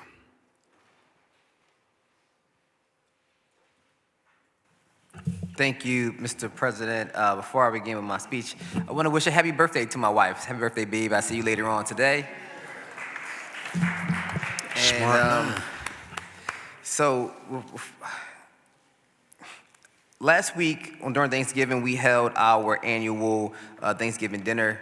I want to thank Tony Aliba. I want to thank Shadow Tracks Media Arts and the Salvation Army. We fed hundreds of families during that day. It was a time where folks got together to just share a meal, have some entertainment. The kids always love the entertainment that's there. So I want to thank our community partners for continually supporting our efforts in the 5th Council District. I want to thank my colleagues today for passing a bill that we sponsored by myself, Councilmember Harity, and Councilmember Squilla. That is a very simple bill, but I think will have a huge impact on our city. And just for the public, what the bill does, it mandates that when there's new construction occurring at your neighboring property, that developer contractor names the adjacent property owners as someone who is additionally insured on their insurance. So what that means is now that if we had a collapse of a building, of a home in my district where 86-year-old Elaine Thomas, was left homeless. She's lived in this property for over 50 years of her life. She's 86 years old. This is her home. She knew no other home. And now today, that same developer that destroyed her home is building under an alter ego. What this bill does, it allows Ms. Thomas to be named as an additional insured on the developer's insurance so she can put her claim directly in with the insurance company so she does not get the runaround. She does not have to go through hoops to chase the LLCs down, pierce the corporate veil to try to figure out who's the owner, who's done this, who's done that. She can put her claim directly into that insurance company and then, fight it out from there. But at least she know who she has to fight it out with. And I think it's up to us as a city to ensure the public safety and welfare of our residents, and this bill is one that does that. So I want to thank my colleagues for just passing this, I think, again, a simple bill that's going to have a huge impact on residents of the city of Philadelphia, just to allow them to be made whole again when their lives are destroyed by unscrupulous developers. So thank you all for that. We had some folks come down here today to mention things about a particular library in my district, the Cecil B. Moore Library. And this is something that we have been in conversations about for the past 2 years since I've been in office. My position has been clear, remains clear. I think our students, our children deserve the very best. And so I have a couple questions for advocates.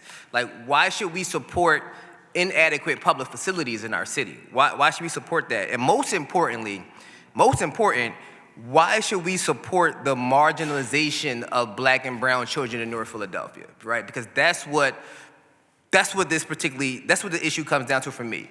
Do we want to create the same or do we want better, right? I'm always going to opt for better and not the same. So, our children deserve a space that embraces their future and not leave them stuck in 1961. Public libraries can bridge the digital divide, offering equal access to information and learning opportunities for individuals across all demographics, right? We heard today from the CIO of the Philadelphia School District, essentially that, we need to compete in this digital age, right? That Current space has no opportunity for that whatsoever, right? Libraries are evolving in nature, and it causes, the evolution of the role of what librarians are to do as well, right? They're not now moving to the future, are not just custodians of books, but, some are tech-savvy educators, information architects, and community builders. And that's okay to have your role evolve. That's not a bad thing, right? This shift, it does require ongoing training and professional development to equip those workers there with the diverse skill sets needed and for their expanded roles. But that is our job as a body to make sure that we fund those trainings, to make sure that you are well equipped to handle the things of the future. And navigating this transformation while maintaining the core values of librarianship, it is a significant challenge. But again, I'm up to that challenge to make sure that you are well equipped to handle the future of that role. And so the digital evolution is not just about technological integration, but also reflects a deeper understanding of the need to remain accessible and relevant in an era where information is consumed by diverse formats, right? We have to keep up with the trends, right? Keep up with the trends like gaming. And gaming offers an opportunity to develop emergent and traditional forms of literacy. With minimal instructions, players are motivated to seek out information about how games work, including communicating with experts, watching or creating tutorials, reviewing how to text, right? Like, gaming is now, right? And that library has no space for that whatsoever. We were at a community town hall talking about this particular issue. I showed up to the community, I answered all their questions, and we were at the library. At the same time we're at the library is open for use by the public. We're taking away chairs from the patrons of the library, so much so that the security guard had to come over to them and tell them, hey, you can't keep taking these chairs away. Like, there's folks using the library, right? There is no space. There's no space to even have a public meeting in the library without a severe interruption to library services. We gotta think about the future. Right? Libraries are recognized as spaces for interest-driven learning and self-directed discovery. Right? Equally important, libraries are gathering spaces that can capitalize on the benefits of co-play, helping improve social skills by encouraging playing together. The social setting of a library also encourages users to reflect in their building of awareness, asking questions, processing what is being learned. And again, that current structure, that physical building, cannot provide that. Cannot. So a 21st century building allows for connected learning, and that's what we need in North Philadelphia. We need connected learning. The children today are digital natives. The children of 1961 were not, right? So the advent of the new digital technologies have changed young people so essentially that they think and process information fundamentally differently from the predecessors, therefore making older libraries obsolete. New spaces provide an opportunity for our kids to experience new technologies and resources that will certainly miss in this current library. Connected learning will also support the idea that learners achieve best when learning is reinforced and supported in multiple settings, providing opportunities for libraries to engage other institutions as partners in this connected learning environment. This connected learning takes advantage of the vast amount of digital and social media available on the internet and the connectedness of today's culture, the 1960s, right? It capitalizes on research that has shown that students achieve higher order learning outcomes when their work is focused on topics that are personally interesting and relevant to them. What's interesting and relevant today to our kids? Podcasting, gaming, social media, right? Those types of digitally advanced technology, right? So through this model of learning, students and young people can develop skills and knowledge relevant for their formal education, as we heard today from the CIO of the Philadelphia School District, right? That will be meaningful in the future work in social settings. So in order for connected learning to help level the playing field, between the haves and the have-nots, because that's what this is about, right? We don't want to keep our Black and brown kids in North Philly marginalized, right? The students must have access to new and emerging technologies and the internet, and libraries that provide access to the technologies will be better able to integrate themselves into connected learning environments. Those libraries interested in becoming more supportive of Connect and Learning will need the support. And again, I am committed to providing that support to our communities on this body. Our libraries can balance the traditional function with the needs of diverse services, and to do that, we're going to have to equip them. The physical space at many of our libraries, incorporating new technologies into traditional functions, will allow libraries to remain relevant while still honoring their role as centers of knowledge. Increasingly becoming centers for cultural, educational, and social events, our libraries are going to offer programs such as author talks, film screenings, job training, cultural performances, libraries that engage with their communities. The Cecil B. Morgan Library cannot offer that right now in its current footprint. It cannot, right? These events will provide opportunities for patrons to learn, interact with the community, strengthen the library's role as a cultural hub. This is about making our community stronger. But again, the current infrastructure at many libraries do not allow for this. These types of engagement opportunities need to be expanded. So while we have some is great, but more is always better. So I want the libraries to remain relevant in the lives of our kids throughout Philadelphia. And to do that, libraries must adapt to embracing these new trends. They have to. Because as I go to these libraries, our kids not there. Our teens are not there, right? That's who we need to attract to these spaces. So I'm going to always continue to be an advocate for better for my community, not the same. We deserve better in North Philly. In that current footprint, we can save a building. A building can be historic. A use of a building is not historic. So let's make that clear. We can keep a building a public space, but the uses of that are obsolete. I'm going to continue to say that. I'm going to continue to work to make sure that our children, our black and brown children in North Philadelphia, have the very best opportunities to succeed in life as we are moving forward in this digital age. I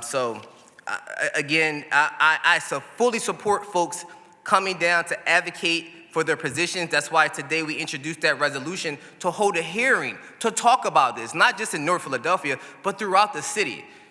I have plenty of libraries that have infrastructure issues. Right now, one of my libraries in Fishtown is closed because of HVAC issues, right? Other libraries across the city, I'm sure, are closed because of all of this infrastructure issues. We have to do more for our children, and I'm going to continue to keep fighting for that. It just frustrates me that folks say that they don't want half measures. A renovation is a half measure. That's a half measure. That's not the best that we can do for our kids. So, Mr. President, again, I'm going to continue to be open about this discussion that I'm having with community members as I go around and advocating for more for North Philadelphia. People are seeing that, you know what, yes, we deserve the very best in North Philly. And again, we can save a building, we can keep a building, a public space with the history and everything. But the uses of 1961 are not the same uses in 2025. We got to do better, I think, Mr. President. We have to do better. But I also want to digress a little bit. I want to give my condolences to my cousin Cherie, who lost her brother, and her father lost his entire life in a fire in North Philadelphia a few days ago. And in that same fire, while our firefighters of Local 22 were risking their lives to save my family's lives, their stuff was stolen out the vehicles, right? Like, that's crazy. That is crazy that our first responders had their things stolen from them while they were risking their lives for the residents of the city of Philadelphia. So I want to let the members of Local 22 know that I'm always going to be supportive of your efforts as you are saving our lives here in the city of Philadelphia. And last but not least, I know folks have gotten emails from our office, but this week is the last week for my legislative director, Jawad Pullen. Jawad has been with us from day one. Jawad is someone who is highly intelligent, highly thoughtful, understands community, understands processes. And by the way, he's a Gates Scholar, right? So I want to thank you, Jawad, for dealing with me, I would say, because I know dealing with me is hard. I know it's hard. I want to thank you because you have taught me so much I had your role as a staffer.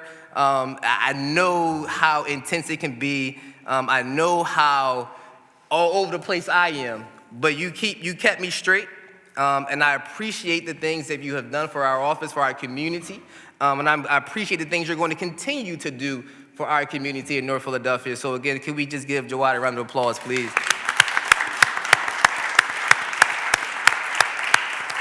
So I look forward to working with you in the future.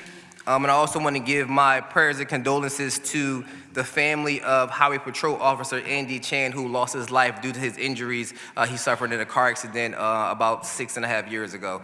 So my condolences to the family of Andy Chan and the entire FOP. Thank you, Mr. President. Thank you. Chair recognizes Councilman Ketty Lozada. Thank you, Council President. Very briefly, I just want to take the opportunity to say thank you to all of those individuals who supported the 7th Council District's Operation Thanksgiving, yourself, IBEW, Caring for Friends, the Philadelphia Police Department, Impact Services, and my staff. Operation Thanksgiving is an event that started many, many years ago before I even became a city employee. It started in the humble hall of St. Hugh of Cluny, a space where my dad serves as deacon and has been there for 40 plus years. And year after year, it has grown to be what it is today. And that is not possible. Connecting residents of the 7th Council District to something as simple as food, right? Many people across the city of Philadelphia think about what they're going to eat. Many in the 7th Council District are thinking about how they're going to eat. And so the support that I have received and that I continue to receive from all of these partners is extremely important and really impacts and makes a change in the day-to-day lives of residents in the 7th, and I'm extremely grateful. We are going to continue collecting food from now on, as long as we are here. I have several food pantries that are really struggling right now as a result of everything that is happening on the federal level. And so if there's anyone out there that is moved to connect families with food, we have started several food pantries in some of our schools and some of our churches. Want to publicly thank Councilmember Harity for his work in opening up the food pantry over at Memphis School. We have a food pantry at Cramp Elementary, one at Elkins, one at Conwell.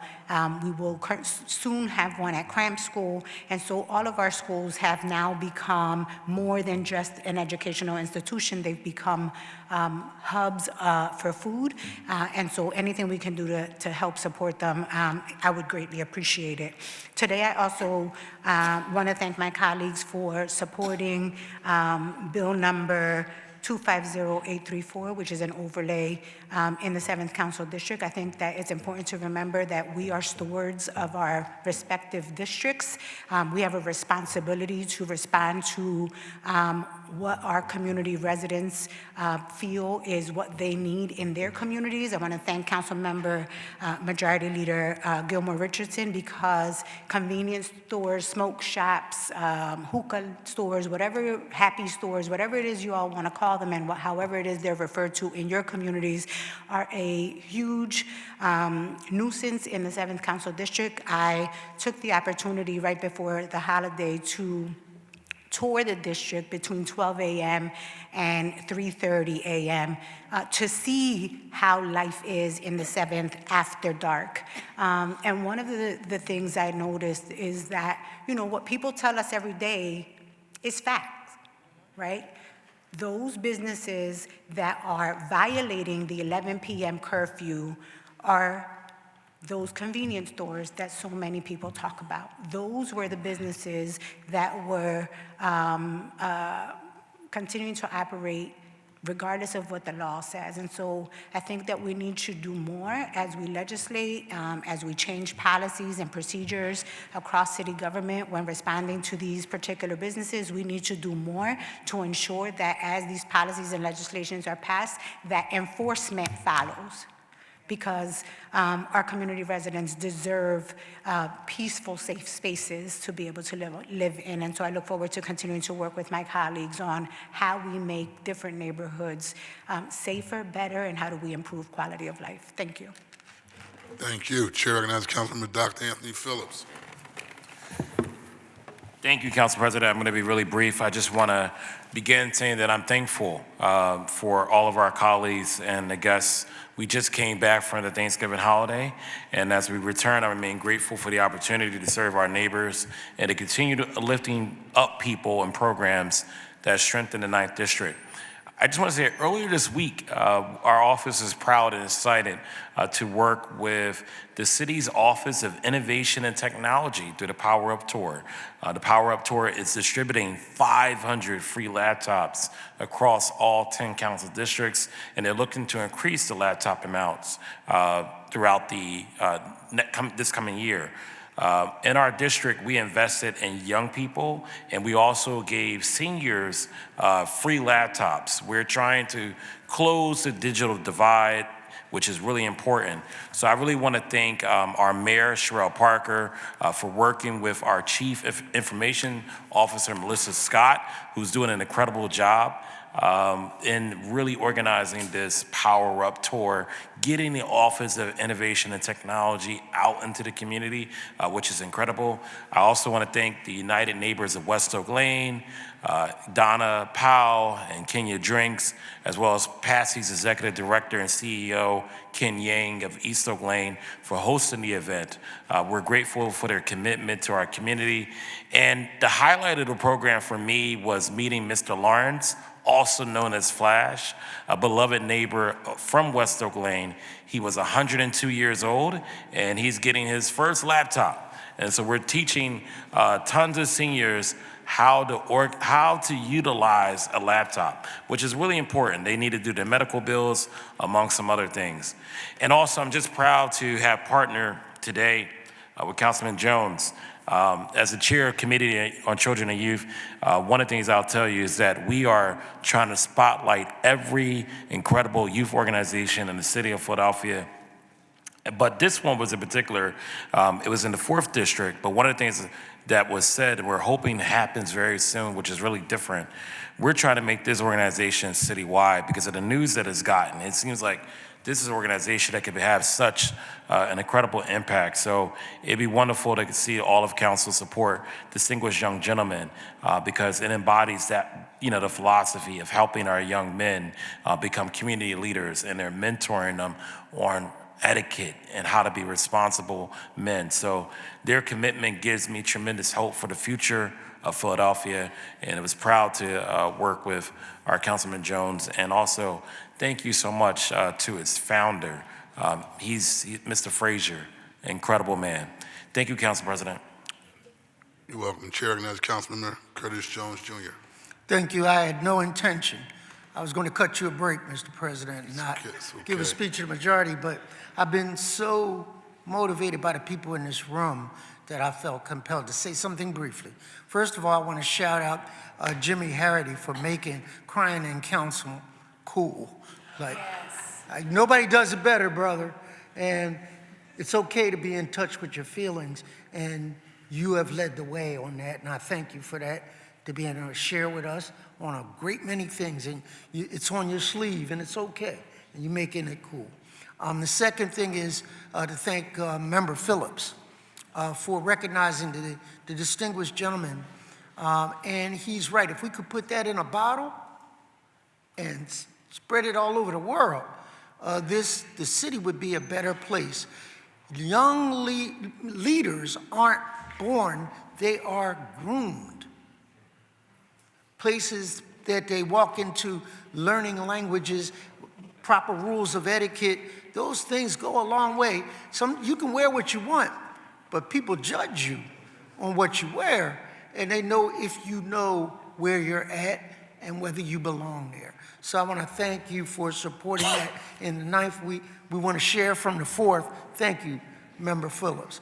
And I want to end up on, thank you, Kathy Gilmore, Richardson, Majority Leader, for continuing the fight to deal with these nuisance businesses. They change the quality of life in neighborhoods for the negative. And if we don't hold them accountable, they will do what they want.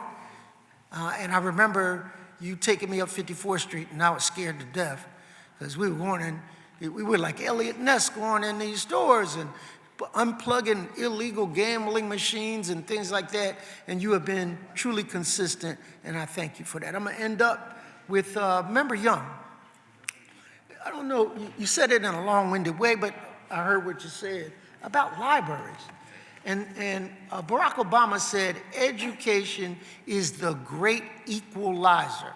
Now, a lot of people were advocating for low-income people, other people were advocating for middle-income people, but all of them, every one of those sectors need libraries. And I want to point out something you kind of did, President, that led the way on something that I'd like Member Young to consider. You have a multi-purpose building on Broad Street. It was a joint venture with the hospital, the rec center, and a library. I think the time has come for us to rethink public spaces. And and I have Carnegie Mellon. I was the other day up East Falls with talking about a beautiful Carnegie library that we couldn't sell anyway. But I have to drop you have to drop $500,000 in that library just to fix the HVAC, to keep it open. And so as we move forward, Mr. President, I'd like to look at that example of public-private partnerships for better, efficient use of space.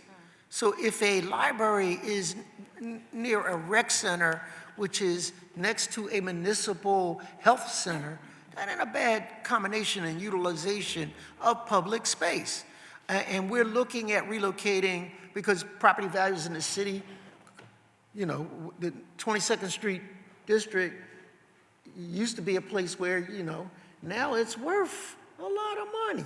And people and developers want to buy it. And maybe in exchange, we create new models of public spaces that are more efficient, that are more collaborative, and more useful, more importantly, to the people. And I really like us to take a look at planning and public property, to look at what was done there. We all have district envy at times when I ride by there. I said, man, I want one of those. So maybe we all should get one of those and look at how that can be done for a more cost-effective measure. Trying to retrofit some of these buildings, you come out better doing straight brick and mortar new construction. And I think it's a time has come that we start to evaluate that, Member Young. Thank you. Thank you, Member Jones. Also, just want to lend our support and condolences to Member Jim Harity, as well as Member Young, who lost a family member. And as a body of council, we're here for both of you. The chair recognizes Council Member Cindy Bass for a motion to adjourn.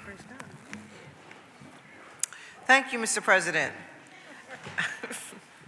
I move that council stand adjourned until Thursday, December 11, 2025 at 10 a.m. It has been moved and properly seconded that council stand adjourned until Thursday, December 11, 2025 at 10 a.m. All in favor will signify by saying aye. Those opposed, the ayes have it, and the motion carries. Thank you all very much.